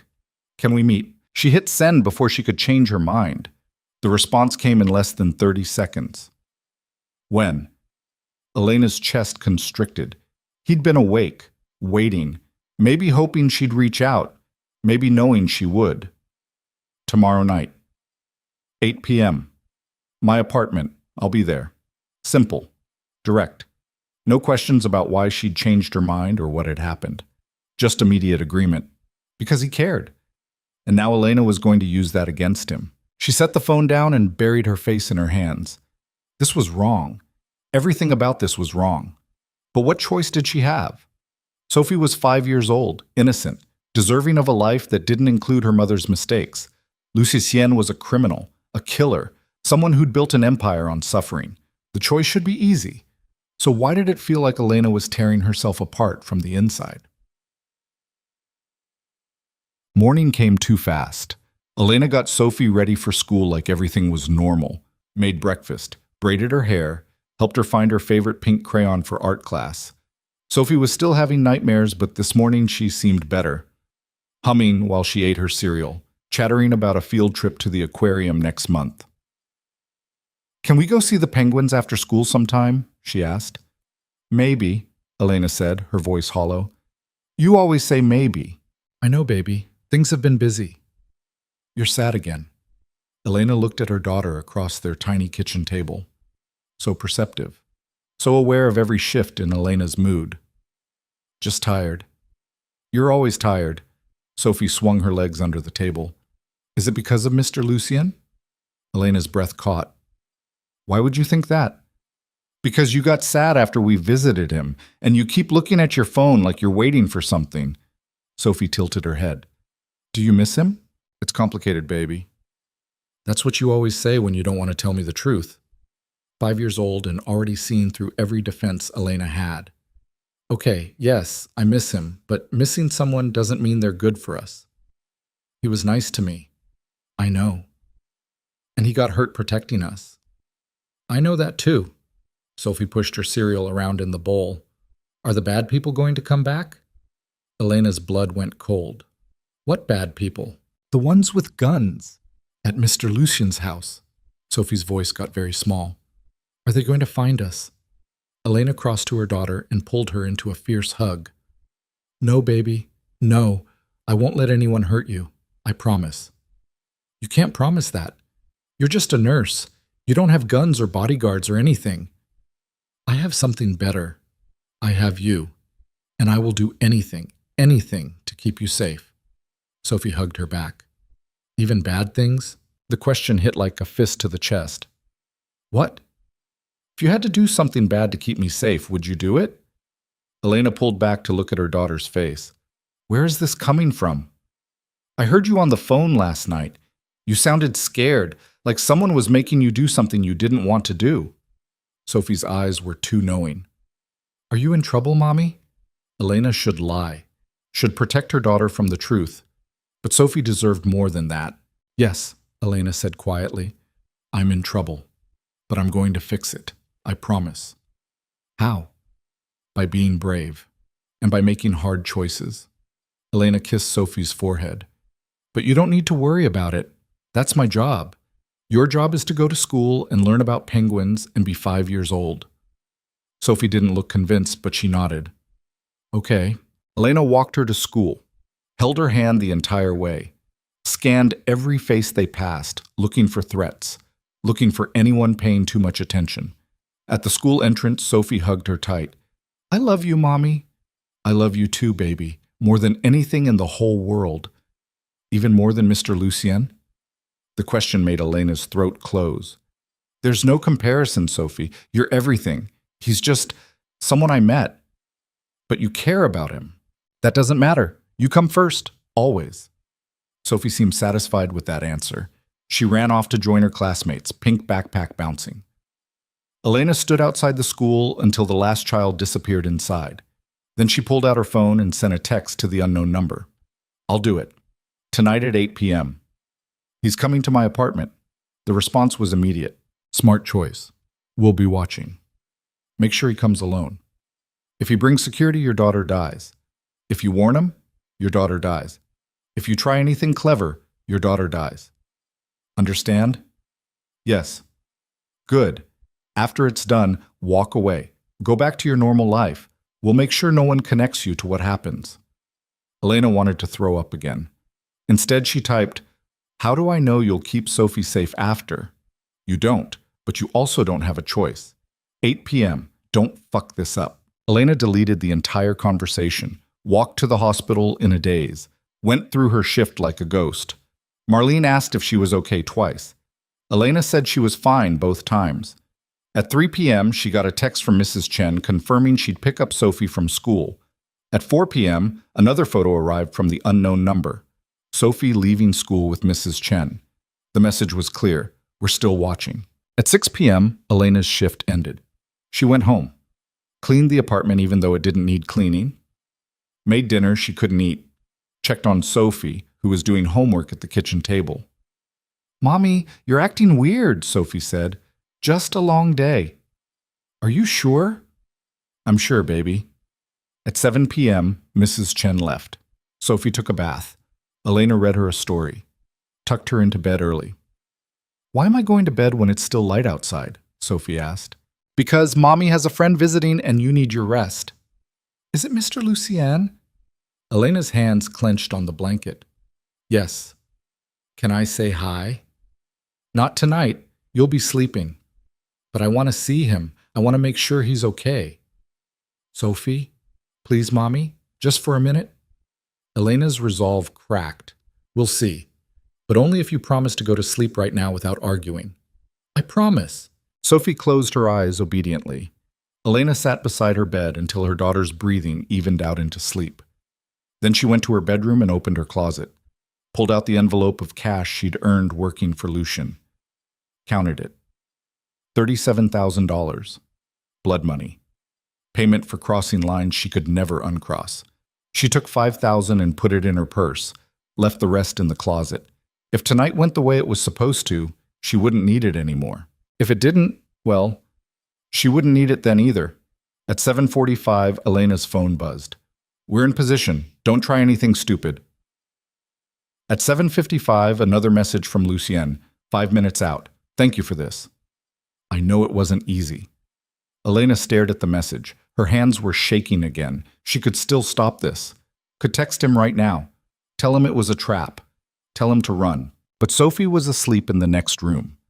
And the people who wanted Lucien dead were watching, waiting, ready to kill a 5-year-old girl if Elena showed even a hint of betrayal. At exactly 8 p.m., there was a knock on her door. Elena opened it. Lucien stood in the hallway. He dressed simply, dark jeans, black sweater, no suit, trying to look normal, approachable, less like a crime lord and more like someone who could belong in her world. His face was still healing from the attack, cut along his cheekbone, bruising around his eye. But his expression was open, hopeful. "Hi," he said. "Hi." Elena stepped back. "Come in." He entered her apartment for the first time, looked around at the cramped space, the worn furniture, the life she'd been trying to escape. If he was judging, it didn't show on his face. "It's small," Elena said. "It's home." Lucien turned to her. "Where's Sophie?" "Sleeping." "She wanted to see you, but I told her it was too late." "Probably for the best." "I don't want to wake her." He moved closer. "Elena, I've been thinking about what happened, about everything, and I—" "Stop." Elena held up a hand. Her voice was shaking. "Just stop." Lucien's expression shifted, concern replacing hope. "What's wrong?" "Everything. Everything is wrong." Elena couldn't look at him, couldn't meet his eyes. "I shouldn't have called you. This was a mistake." "Then why did you?" "Because they're threatening to kill my daughter. Because I had no choice. Because I'm about to get you killed, and I can't even tell you why. Because I'm scared," Elena said instead. It was true, at least. Because everything in my life is falling apart, and I don't know how to fix it. Let me help." "You can't. You're part of the problem." Lucien flinched like she'd struck him. "I know. I know I put you in danger, that Sophie saw things no child should see. But I meant what I said about changing, about building something legitimate. I've already started—" "It doesn't matter." Elena's voice cracked. "Don't you understand? It doesn't matter what you do or who you become. Your world will always follow you, and I can't let it follow us." "So that's it? You called me here to end this?" "Yes." Lucien was quiet for a long moment. Then he said, very softly, "You're lying." Elena's heart stopped. "What?" "You're lying. I can see it in your eyes, in the way you won't look at me, in how your hands are shaking." He stepped closer. "Something happened. Something between Sunday and now. Something that terrified you enough to reach out even though you swore you wouldn't. You're paranoid. I'm observant. It's kept me alive this long." His eyes searched her face. "Elena, what happened? Who threatened you?" "No one—" "Don't!" His voice was sharp now. "Don't insult me by pretending everything's fine. I know fear when I see it, and you're not afraid of me. You're afraid for me." Elena's composure shattered. Tears spilled down her face before she could stop them. "You need to leave. Not until you tell me what's going on. Please, please just go. Forget about me. Forget about Sophie. Disappear and never look back." "I can't do that." "You have to." "Why?" Lucien grabbed her shoulders, forcing her to look at him. "What the fuck is happening, Elena?" She opened her mouth to lie again, to send him away, to save herself and damn him. But the words wouldn't come, because looking into his eyes, seeing the genuine concern and fear, and something that might have been love, Elena couldn't do it. She couldn't be the reason he died, even if it cost her everything. "They're going to kill you," she whispered. Lucien went very still. "Who?" "I don't know. They called 3 days ago, said they knew about us, about you caring about me, about Sophie." Elena's words tumbled out in a rush. "They said if I didn't lure you here, they'd hurt her. They sent photos of her at school. They know everything, Lucien, where she goes, who watches her. They said they'd kill her if you didn't set me up." His voice was utterly calm. "They're using you as bait. I'm sorry. I'm so sorry. I tried to think of another way, but they said they were watching, and if I warned you, they'd know, and Sophie would—" "Shh." Lucien pulled her against his chest. "It's okay. You did the right thing." "I'm getting you killed." "You're protecting your daughter. There's no wrong in that." He held her tight, one hand in her hair. How many? I don't know. Are they in the building? I think so. They said they're watching. When are they supposed to move? I don't know that either. They just said after you arrived. After... Elena pulled back. You need to leave. Now. Go out the fire escape. I'll tell them you never showed. They'll kill Sophie anyway. You know that. Maybe not. Maybe if you disappear, they'll... They won't. Lucian's expression was grim. This isn't about me anymore. It's about sending a message. They'll kill her to punish you for helping me, to show everyone what happens when you get close to people in my world. Elena's knees buckled. Lucian caught her, held her up. I can't let them hurt her. She's everything. I know. Lucian guided her to the couch, made her sit. Then he pulled out his phone and typed something quickly. How many exits does this building have? Front entrance, fire escape in back, service door in the basement. Windows? Only in the apartments, and we're on the 3rd floor. Lucian typed more. Then he knelt in front of her. Elena, look at me. She met his eyes. I'm going to fix this, he said, but I need you to trust me. Can you do that? How can you fix this? They're going to kill you, kill us, kill sis. They're going to try. There's a difference. His jaw was set, determined. I need you to wake Sophie, get her dressed, pack a bag with essentials. Do it quietly and quickly. Why? Because in about 3 minutes, this apartment is going to become a war zone, and I need both of you somewhere safe when that happens. I don't understand, I didn't come here alone, Elena. I'm not stupid. I had men watching the building from the moment I got your text. They've been identifying hostiles for the past hour. Elena's breath caught. You knew? I suspected. Your message was too abrupt, too desperate. You're not the kind of person who changes her mind without a reason. His thumb brushed her cheek. I know you, Elena. Better than you think. And I knew something was wrong the moment I read those words. Then why did you come? Because I needed to know if you'd warn me. If you'd choose me or Sophie when it mattered most. He smiled slightly. You chose her. Exactly like you should have. That's how I know this is real. Know what's real? That you care enough to sacrifice me. That you'd cross every line to keep her safe. That you're exactly who I thought you were. Lucien stood. Now go wake Sophie. We have 2 minutes before this starts. Elena ran to Sophie's room. Her daughter was sprawled across the bed, snoring softly. Baby, baby, wake up. Elena shook her gently. Sophie's eyes opened slowly. Mommy? We need to go, baby. Right now. No questions. Is it the bad people again?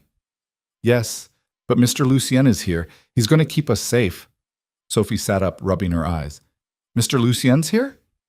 Yes, now get dressed. Fast as you can.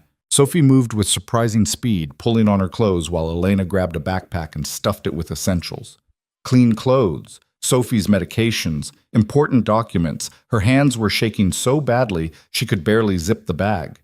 In the living room, Lucian was at the window, phone to his ear, speaking rapid Italian. Commands, coordinates. The cold, efficient voice of a man preparing for war. He ended the call as Elena and Sophie emerged. Sophie ran to him. Mr. Lucien, you're okay. He caught her, lifting her easily. Hi, princess. You ready for an adventure? What kind of adventure? The kind where you have to be very brave and very quiet. Can you do that? Sophie nodded seriously. I can be brave. I know you can. Lucien set her down and looked at Elena. The service door in the basement. Do you have the key? It's always unlocked. The landlord is lazy. Good. That's your exit. My men will meet you there. They'll take you somewhere safe. What about you? I'll be right behind you. You're lying. Lucien's expression softened. Yeah, I am. Before Elena could respond, the apartment door exploded inward. 3 men in black tactical gear stormed through, weapons raised, shouting commands. Lucian moved faster than Elena's eyes could track. He grabbed Sophie and threw her behind the couch, pulled a gun from somewhere and fired twice. 2 men dropped. The third got a shot off. It missed Lucien by inches, embedding in the wall. Lucien fired again. The third man fell. Go! Lucien shouted at Elena. Basement! Now! Elena grabbed Sophie and ran, out into the hallway. More gunfire behind them, shouting, the sound of running feet on the stairs. Mrs. Chen's door opened. Elena screamed at her to stay inside, kept running, down the stairs. Sophie clutched against her chest. The little girl was crying silently, face buried in Elena's shoulder. It's okay, baby. It's okay. We're okay. First floor, basement door ahead. Elena slammed through it, nearly falling down the concrete steps. Caught herself. Kept moving. The basement was dark and smelled like mold. Storage units, washing machines. The service door at the far end. Elena ran toward it. The door burst open before she reached it. Two men stepped through. Not in tactical gear. Regular clothes. Guns drawn. Elena skidded to a stop. Nowhere to run. Nowhere to hide. One of the men raised his weapon. Then his head snapped sideways, blood sprayed. He dropped. Behind him stood one of Lucien's men, the one Elena had treated for a bullet wound weeks ago. He fired again, dropping the second intruder. This way, he said, voice calm. Professional. Vehicles waiting. Elena ran past the bodies, trying to shield Sophie's eyes. Outside into an alley, a black SUV idling with the door open, another of Lucien's men at the wheel. Get in! Elena climbed in. The guard who'd saved them followed. The door slammed shut and they were moving. Sophie was sobbing now. Full, terrified sobs. Elena held her, whispering meaningless comfort. Where's Lucien? She asked the guard. Handling the situation. Is he? He's Lucien. He'll be fine. But the guard's expression said otherwise. They drove for 10 minutes, then pulled into an underground parking garage, transferred to a different vehicle. Drove again. Elena had no idea where they were going, could only hold Sophie and pray that Lucien survived whatever hell he'd stayed behind to face. Finally, they stopped at a building Elena didn't recognize.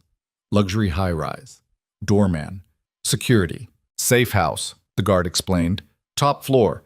Everything you need is there. They rode an elevator in silence. Sophie had cried herself into exhausted quiet, just clung to Elena with a grip that wouldn't loosen. The apartment was massive, floor-to-ceiling windows, expensive furniture, completely impersonal. Lock the door behind us, the guard said. Don't open it for anyone except Mr. DeMarco or someone with the code word. What's the code word? Thunder, like the horse. Despite everything, Elena almost smiled. Okay. He'll come when he can. Until then, you're safe here. The guards left. Elena locked the door, carried Sophie to one of the bedrooms, laid her on the bed. Mommy, I'm scared. I know, baby. Me too. Is Mr. Lucien going to die?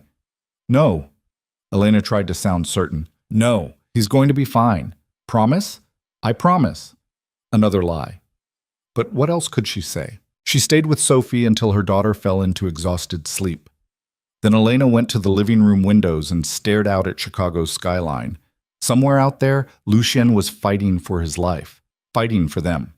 And Elena could do nothing except wait and hope and pray to something she didn't believe in that he'd survive the war she'd accidentally started. Her phone buzzed. Unknown number. But not the one from before. She answered. Hello? Elena. Lucien's voice, rough, strained. You safe? Yes. We're at the safe house. Sophie's asleep. Good. A pause. Heavy breathing. That's good. Are you hurt? Little bit, nothing critical. Lucien, I need you to listen carefully. The men who came after us, they're part of a larger operation. Russian syndicate trying to move into my territory. Tonight was just the opening move. What does that mean? It means this isn't over. They know about you now, about Sophie. They'll keep coming until either they're dead or I am. Elena's chest tightened. So what do we do?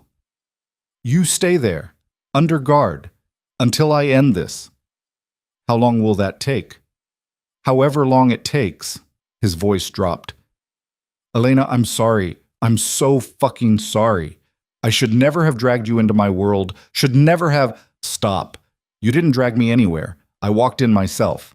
Because I gave you no choice. I always had a choice. I just kept making the wrong one. Elena pressed her forehead against the cold glass. Don't apologize for trying to give us a better life. Apologize for almost dying before we could figure out if it was real. Lucien laughed.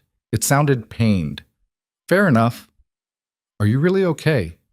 I've been worse. That's not an answer. It's the only one I've got right now. More sounds in the background, voices, commands. I have to go. I'll send updates when I can. Don't leave the safe house. Don't trust anyone except my men. And Elena? Yeah? Thank you for warning me, for choosing to save me even when it put Sophie at risk. That took courage. It took desperation. Same thing, usually. A pause. I'll come back to you, I promise. Don't make promises you can't keep. Then I'll make it true. The call ended. Elena stood at the window for a long time, watching the city lights blur through tears she couldn't stop. This was the cost of her choices. Sophie traumatized, Lucien bleeding somewhere, their lives upended by violence that would probably never end. But Sophie was alive, safe, breathing in the next room, and Lucien was still fighting, still trying to protect them even when it would be easier to cut them loose and save himself. That had to mean something. That had to be worth the price they were all paying. Elena wiped her eyes and went to check on her daughter. Sophie was curled in a ball, stuffed rabbit clutched tight, still whimpering in her sleep. Elena climbed into bed beside her, pulled her close, whispered promises she had no power to keep but needed to say anyway. It's going to be okay, baby. Mr. Lucien is going to fix this. We're going to be safe. We're going to have the life we deserve. Sophie didn't wake, just burrowed closer. And Elena held her daughter while the city burned outside, and somewhere in the darkness, a man she'd tried desperately not to care about waged war against people who wanted them all dead. This was the climax, the moment where everything came together or fell completely apart, and all Elena could do was wait. Wait and hope that when the smoke cleared, there would still be something left worth saving. 3 days passed in the safe house. Sophie didn't understand why they couldn't go home, why she couldn't go to school, why guards stood outside their door 24 hours a day. Elena explained it as simply as she could. Bad people. Temporary safety. Soon it would be over. Sophie nodded like she understood, but Elena could see the fear in her daughter's eyes. The way she jumped at sudden noises. The way she asked every few hours if Mr. Lucien was okay. Elena had no answers. Lucien called once a day. Brief updates. Never enough information. Always the same promise. Soon. On the third night, Elena's phone rang at 2 a.m. Not Lucien, one of his men.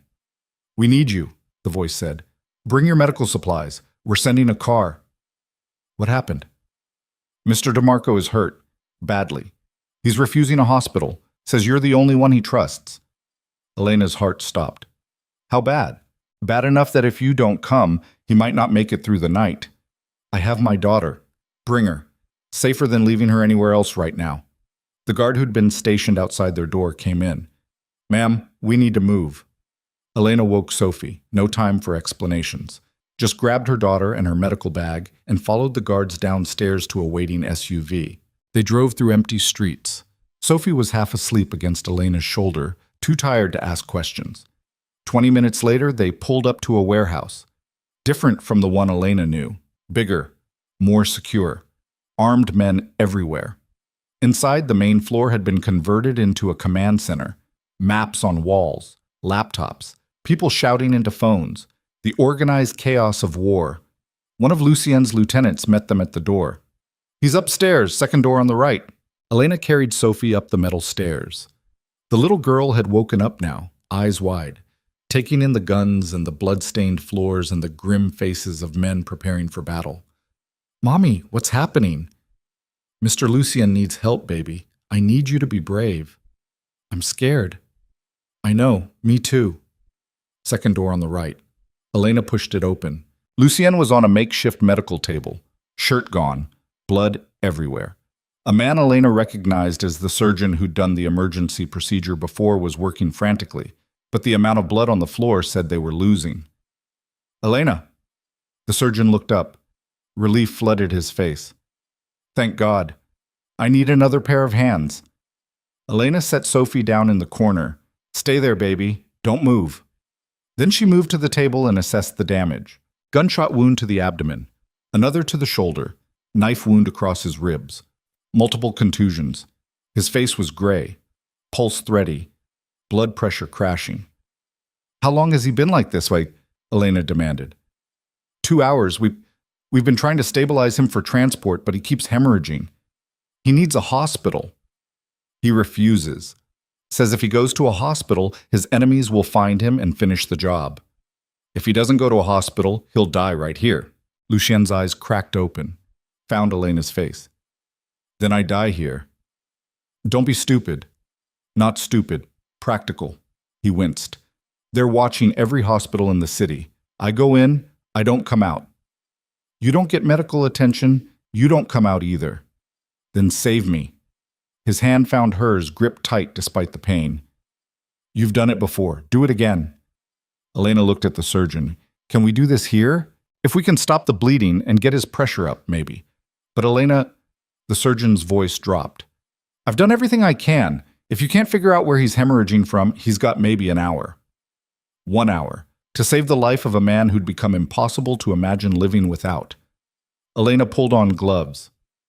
Get me O-negative blood, IV fluids, every clotting agent we have, and someone take my daughter to another room. One of Lucien's men gently led Sophie away. She looked back at Elena with terrified eyes, but didn't protest. Then there was only Elena and the surgeon and Lucien dying on the table between them. Talk to me, Elena said, examining the abdominal wound. What have you tried? They worked for 3 hours straight. Elena's hands moved with precision born of desperation, finding the bleeder, clamping it, suturing damaged tissue, fighting for every heartbeat. Lucien drifted in and out of consciousness. When he was awake, his eyes followed Elena. When he wasn't, his vitals dropped until she thought they'd lost him. But every time she brought him back. At 5 a.m., his blood pressure finally stabilized. The surgeon stepped back, exhausted. That's it. That's all we can do. Now we wait and see if he survives. Elena stripped off her gloves. Her hands were covered in Lucien's blood. Her scrubs were soaked with it. She sat down heavily in a chair beside the table. Every muscle in her body ached. Her mind felt like static. Will he make it? Someone asked from the doorway. Elena looked up. One of Lucien's lieutenants, the one who'd been running operations downstairs. I don't know, Elena said honestly.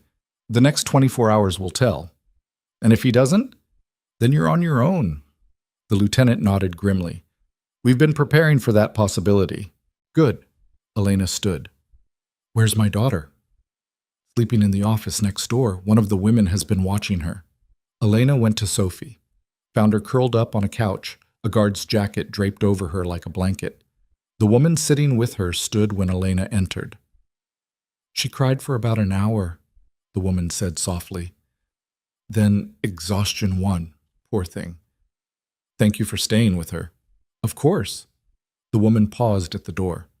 Mr. DeMarco, will he survive? He has before. Maybe he will again. I hope so. For all our sakes. Elena sat beside Sophie and watched her daughter sleep. Outside, dawn was breaking over Chicago. Another day, another chance. Assays if Lucien lived. If the enemies surrounding them didn't strike while he was vulnerable. If Elena could figure out how to protect her daughter in a world that seemed determined to destroy everyone she cared about. Too many ifs, too many ways for this to end in disaster. But for now, Sophie was breathing. Lucien's heart was still beating, and Elena had fought death one more time and won. It would have to be enough. Because the alternative was giving up. And Elena had never learned how to do that. Lucien woke on the third day. Elena was changing his IV when his eyes opened. Not the confused flutter of semi-consciousness he'd shown before, but real awareness. His gaze found her face and held. Hey, he said. His voice was rough from disuse. Hey, yourself.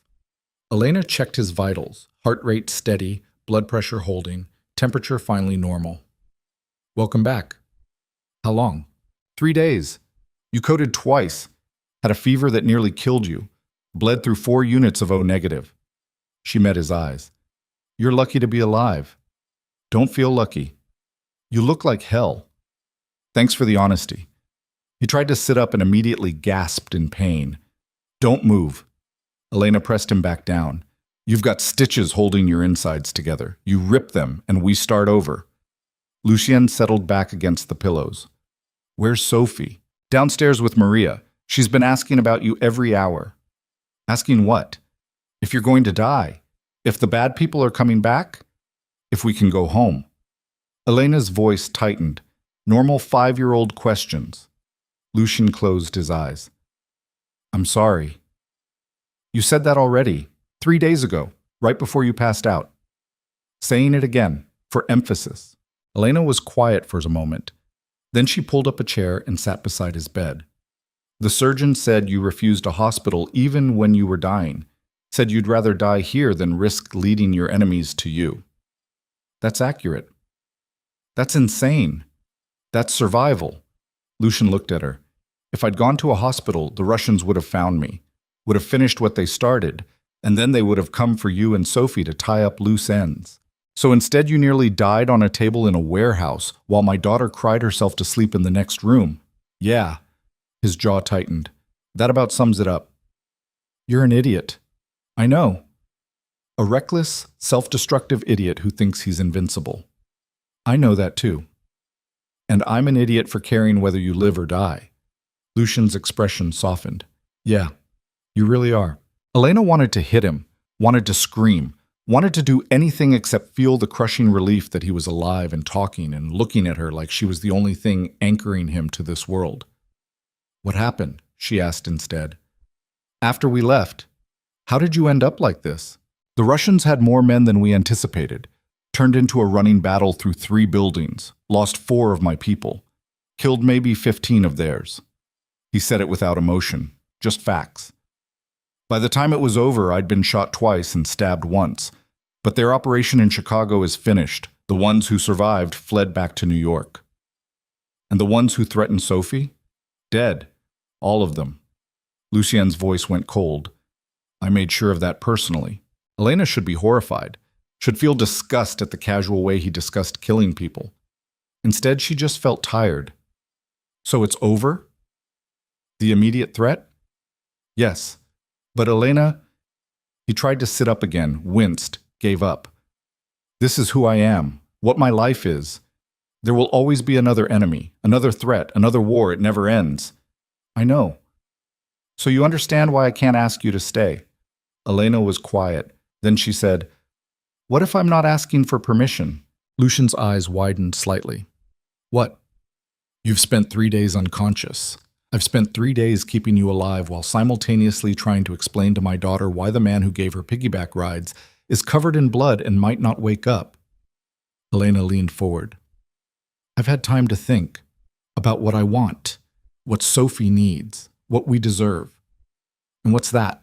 And what's, honestly, I don't know anymore. She laughed bitterly. 6 months ago, I would have said safety, stability, a normal life. But normal doesn't pay the bills. Normal doesn't give Sophie winter coats or field trips or a mother who isn't exhausted all the time. Normal is just surviving, and I'm so fucking tired of surviving. So what's the alternative?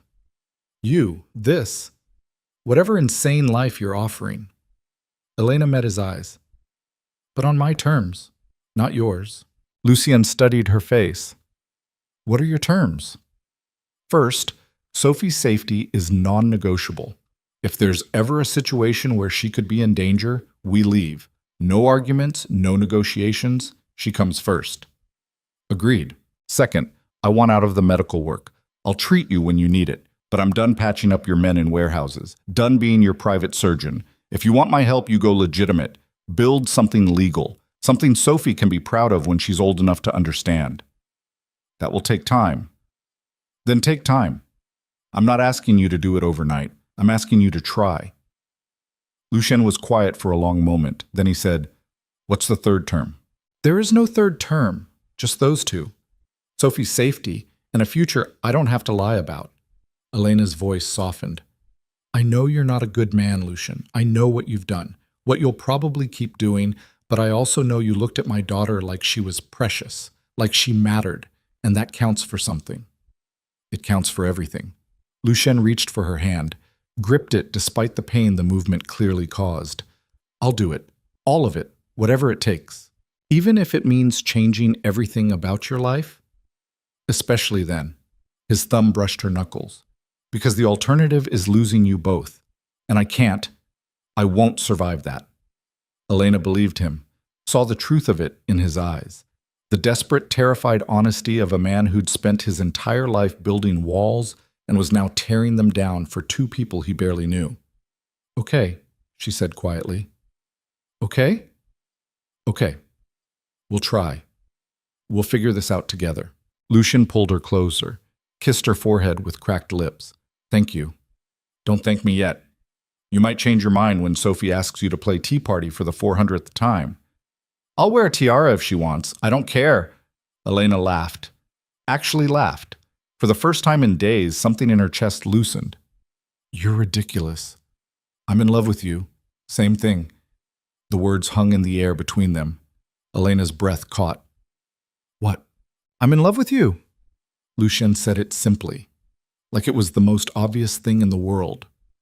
Have been for weeks. Maybe since that first night when you ran into gunfire to save someone who wasn't worth saving. Maybe since you slapped me for questioning your parenting. Maybe since I watched you hold Sophie after the attack and realized I'd never wanted anything more than to be part of that. That's not love. That's obsession. It's both. But mostly it's love. He smiled slightly. You don't have to say it back. I know it's too soon, too complicated, too fucked up given everything that's happened. But I needed you to know. Elena looked at their joined hands, at the man who'd nearly died protecting her, who'd killed for her, who was promising to change his entire life for a chance at something real. I don't know if I love you, she said honestly. I care about you. I'm terrified of losing you. I want things with you I haven't wanted in years. But love? She shook her head. I don't know if I trust myself enough to know the difference between love and desperation anymore. That's fair. But I want to find out. She looked up at him. I want to try, to see if this is real or if we're both just broken people clinging to each other because we're too scared to be alone.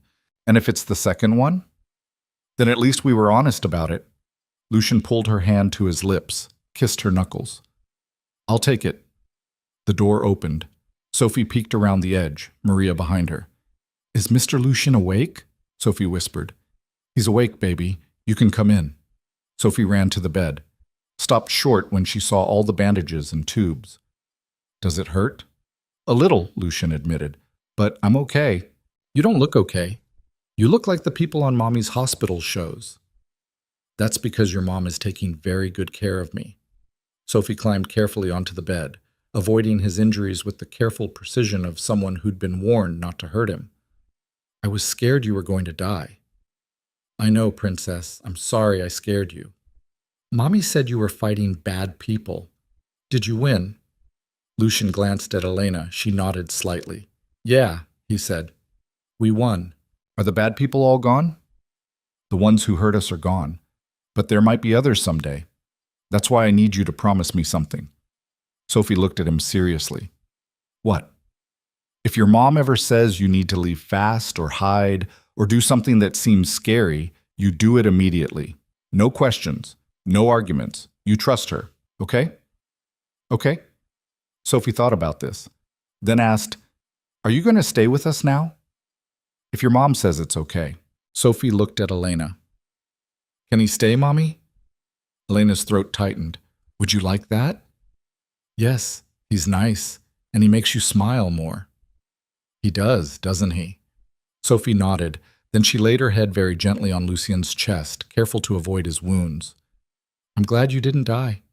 Lucian's arms came around her, one hand stroking her hair. His eyes met Elena's over Sophie's head, and what she saw there made her chest ache. This was real. Whatever happened next, whatever challenges they faced, this moment was real. A broken man, an exhausted woman, a 5-year-old girl who'd seen too much but still believed in kindness, a family made from desperation and violence and the fragile hope that damaged people could build something whole. It wasn't perfect, it wasn't safe, but it was theirs. Bad. 6 weeks later, Lucien was cleared for light activity. He'd been staying at the warehouse during recovery, But Elena and Sophie had returned to their apartment after the first week. It felt safer than the safe house. More normal. Lucien's men still watched the building, still ran background checks on everyone who came near. But the immediate threat had passed. The Russians had withdrawn from Chicago entirely. Word on the street was they'd lost too many people in the attack. That going after Lucien DeMarco was more expensive than it was worth. Lucien had started the process of legitimizing his operations, selling off the most violent enterprises, investing in real estate and construction, building something that looked legal on paper and mostly was in practice.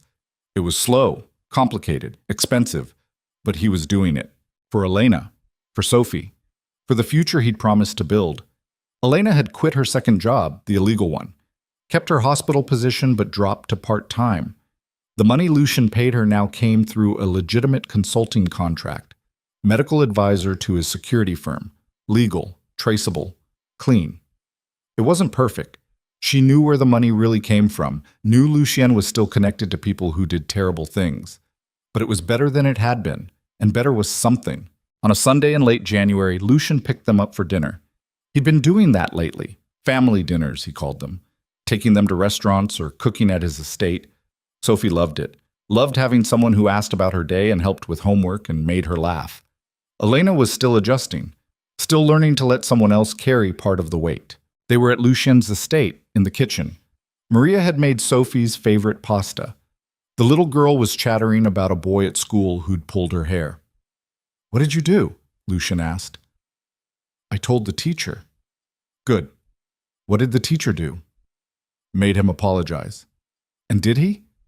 "Yeah, but he didn't mean it." Lucien crouched down to Sophie's level. "The next time he does it, you tell him that Sophie Vale doesn't accept fake apologies, and if he can't treat you with respect, he doesn't get to be near you. Understand?" Sophie nodded seriously. "Okay. And if he keeps doing it after that, you tell your mom or me. We'll handle it." "How?" "However we need to." Lucien's voice was gentle but firm. "You're important, Sophie. You deserve to be treated well. Don't ever let anyone make you feel like you don't." Sophie threw her arms around his neck. "You're the best, Mr. Lucien." "You're not so bad yourself, princess." Elena watched from the doorway, something warm and terrifying blooming in her chest. This was what Sophie had been missing, what Elena had been missing. Someone who showed up, who stayed, who made them feel like they mattered. After dinner, Sophie fell asleep on the couch watching a movie. Lucien carried her to one of the guest rooms, tucked her in with a tenderness that still surprised Elena every time she saw it. "She's out cold," he said, returning to the living room. "Long day." Elena was curled up on the couch with wine. "She's been sleeping better lately." "Nightmares?" "Less frequent. Last night was the first time in a week she didn't wake up screaming." Lucien sat beside her. "That's progress." "Yeah." Elena took a sip of wine. "She asked me yesterday if you were her dad now." Lucien went very still. "What did you tell her?"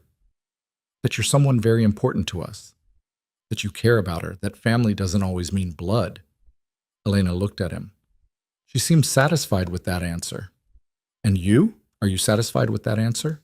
"I don't know what the right answer is anymore." Elena set down her wine. Her real father abandoned her, hasn't called in 4 years, doesn't pay child support, doesn't acknowledge she exists, but technically, he's still her father. Technically doesn't mean shit. "No, it doesn't." Elena leaned against him. "You've been better to her in 2 months than he was in her entire life. That counts for something." Lucien's arm came around her. "I want to be her father, if you'll let me. Not legally, not yet, but in every way that matters. I want to be the person she calls when she's scared, the one who teaches her to ride a bike and scares off boys when she's older and shows up to every school event, even when I'm bored out of my mind." "That's a big commitment." "I know." "She comes with baggage, trauma, nightmares, trust issues." "So do I. We'll figure it out together." Elena turned to look at him. "You're serious." "Dead serious." Lucien's hand cupped her face. "I want this, Elena. All of it. You, Sophie, the chaos and the fear and the mundane bullshit of normal life. I want family dinners and homework help and arguing about bedtimes. I want to fall asleep next to you and wake up to Sophie jumping on the bed. I want everything I spent my whole life thinking I didn't deserve.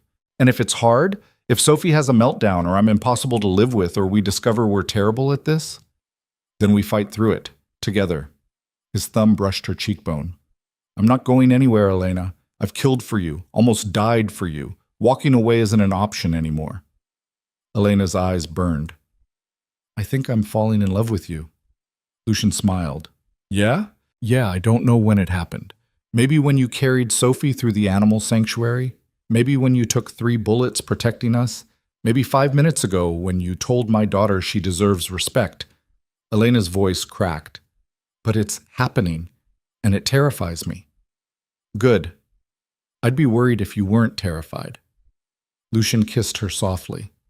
Love should be terrifying. It means you have something to lose. I have everything to lose. So do I. He pulled her closer. But I'd rather risk everything for a chance at this than play it safe and lose you anyway. Elena kissed him back. Harder this time. Desperate and searching and trying to convey everything she couldn't put into words. When they broke apart, Lucian rested his forehead against hers. Move in with me, he said. Elena pulled back.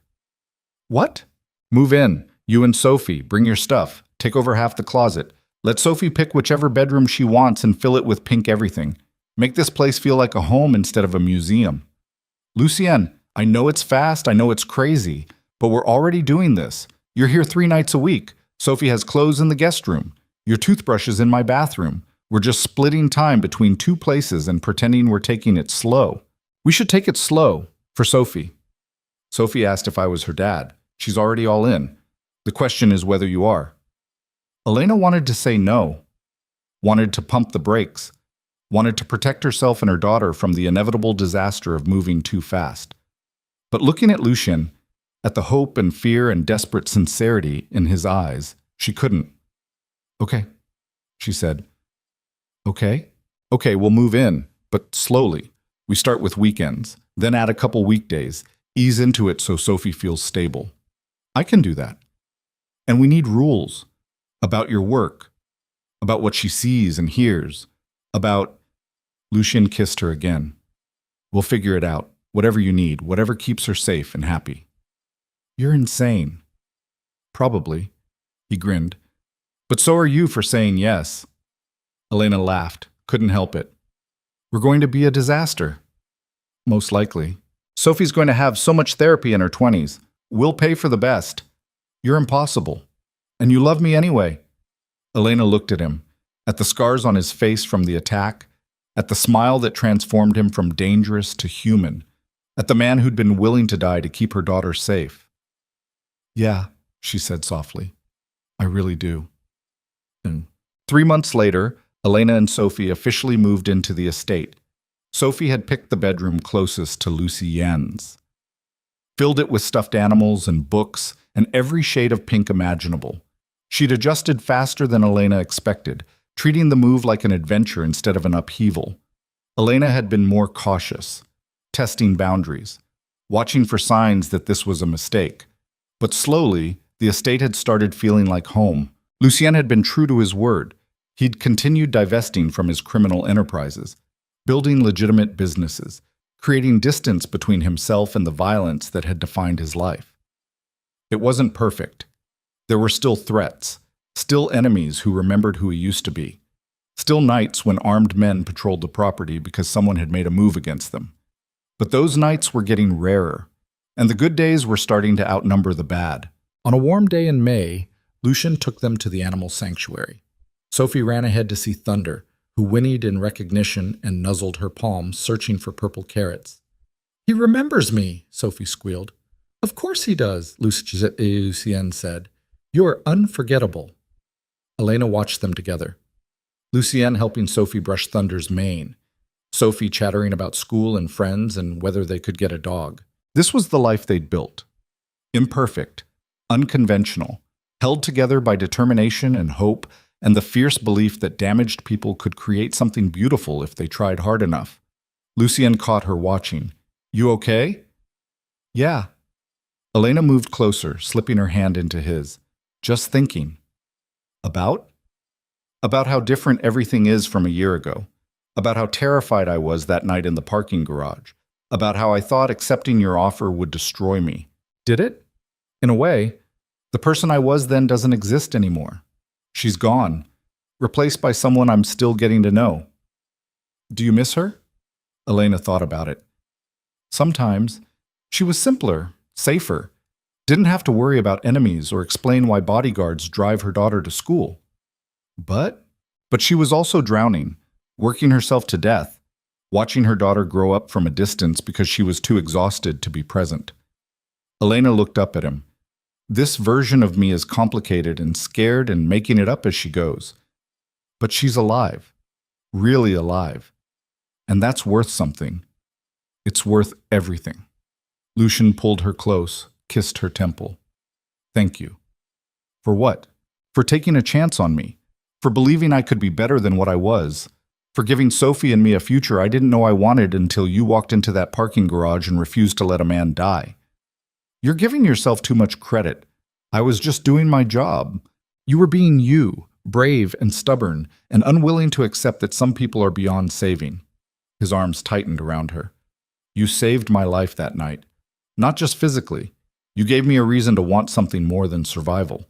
Sophie ran over, interrupting the moment. Mr. Lucien, can we take Thunder for a walk? If your mom says it's okay. Sophie looked at Elena with pleading eyes. Please, Mommy? Fine, but stay where I can see you. Sophie grabbed Lucian's hand and dragged him toward the paddock. Elena followed at a slower pace, watching her daughter's face light up with pure joy. This was what she'd been fighting for, what she'd crossed lines and made impossible choices to achieve. A daughter who laughed freely, who felt safe, who had someone besides Elena to count on. A man who'd proven time and again that he'd do anything to protect them, who'd changed his entire life to give them a future worth believing in. A family built from broken pieces that somehow fit together perfectly. It wasn't the life Elena had imagined for herself. It was better. On a cold evening in December, Lucien asked Elena to marry him. They were alone on the estate's back terrace, watching snow fall over the lake. Sophie was inside with Maria, making Christmas cookies and creating chaos. I have something for you, Lucien said. Elena turned. He was holding a small box. Her breath caught. Lucien, let me say this first. He took her hand. I know we've been through hell. I know our relationship started in the worst possible way. I know I'm not the kind of man parents hope their daughters bring home. But Elena, his voice roughened. You and Sophie are everything to me. Everything I didn't know I needed. Everything I don't deserve, but somehow got anyway. You deserve this. Us. All of it. I want to believe that. And most days I do, because you make me believe it. You look at me like I'm more than my mistakes, like I'm someone worth choosing. He opened the box. Inside was a ring, simple, elegant, perfect. So I'm asking you to choose me, officially, permanently. Marry me, Elena. Let me be your husband and Sophie's father and the person you come home to every night. Let me prove that broken people can build something whole if they love each other hard enough. Elena's eyes were burning. That was a terrible proposal. You're supposed to get on one knee. I'm still recovering from getting shot. Kneeling might kill me. Excuses. Is that a no? It's a yes, you idiot. Of course it's a yes. Lucien slid the ring onto her finger, pulled her into a kiss that tasted like snow and promises and the impossible future they were building together. When they broke apart, Elena was crying. I love you. I love you too. He wiped her tears. Even though you're terrible at romantic moments. Says the man who proposed without kneeling. I'll make it up to you. 50 years of mediocre proposals. One for every anniversary. Only 50. Fine. 60. 70. However long you'll put up with me. Elena laughed through her tears. Forever sounds good. Then forever it is. They went inside to tell Sophie. The little girl screamed with excitement and immediately started planning a wedding that involved approximately 400 pink flowers and a horse-drawn carriage. Lucien promised to make it happen. Elena said they'd negotiate. Sophie was already designing her flower girl dress in her head. That night, after Sophie was asleep, Elena and Lucien sat in front of the fireplace, her head on his shoulder, his arm around her waist, the ring catching the light. I still can't believe this is real, Elena said. Which part? All of it. A year ago, I was drowning in debt, working double shifts, eating ramen 3 times a week. Now I'm engaged to a man who used to terrify me, living in a mansion with more rooms than I can count, and watching my daughter thrive in ways I never thought possible. Do you regret any of it? The choices you made to get here? Elena thought about that night in the parking garage. About the first time she'd treated one of Lucien's men. About bringing Sophie to the estate and watching everything explode into violence. I regret that Sophie saw things she shouldn't have. That she has nightmares sometimes. That she knows the world is more dangerous than most 5-year-olds realize. Elena turned to look at him. But I don't regret choosing you, even when it was stupid, even when it was dangerous. You gave us a life worth living, and that's more than most people get. I just gave you money. No. You gave us hope, safety, a future where Sophie can dream bigger than survival, where I can breathe without calculating which bill to pay first, where we're a family instead of just 2 people trying not to drown. She kissed him softly. Money was just the tool. You were the reason it mattered. Lucien held her tighter. I spent my whole life building an empire, accumulating power, making people fear me, and none of it meant anything until you walked into that parking garage and looked at me like I was just a man instead of a monster. You were both. You still are sometimes. I know, but I'm trying to be more man than monster these days. You're succeeding, because you make me want to. They sat in comfortable silence, watching the fire burn down to embers. Outside, snow continued to fall. Inside, their daughter slept peacefully. Their future stretched ahead of them, uncertain but bright with possibility.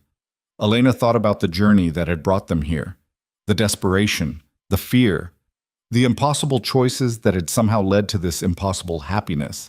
She'd saved a dying man in a parking garage, and in return, he'd saved her right back.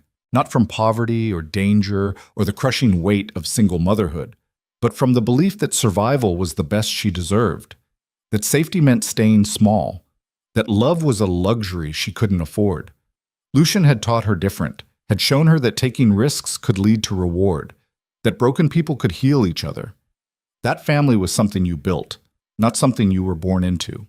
It hadn't been easy, it hadn't been safe, but it had been worth it.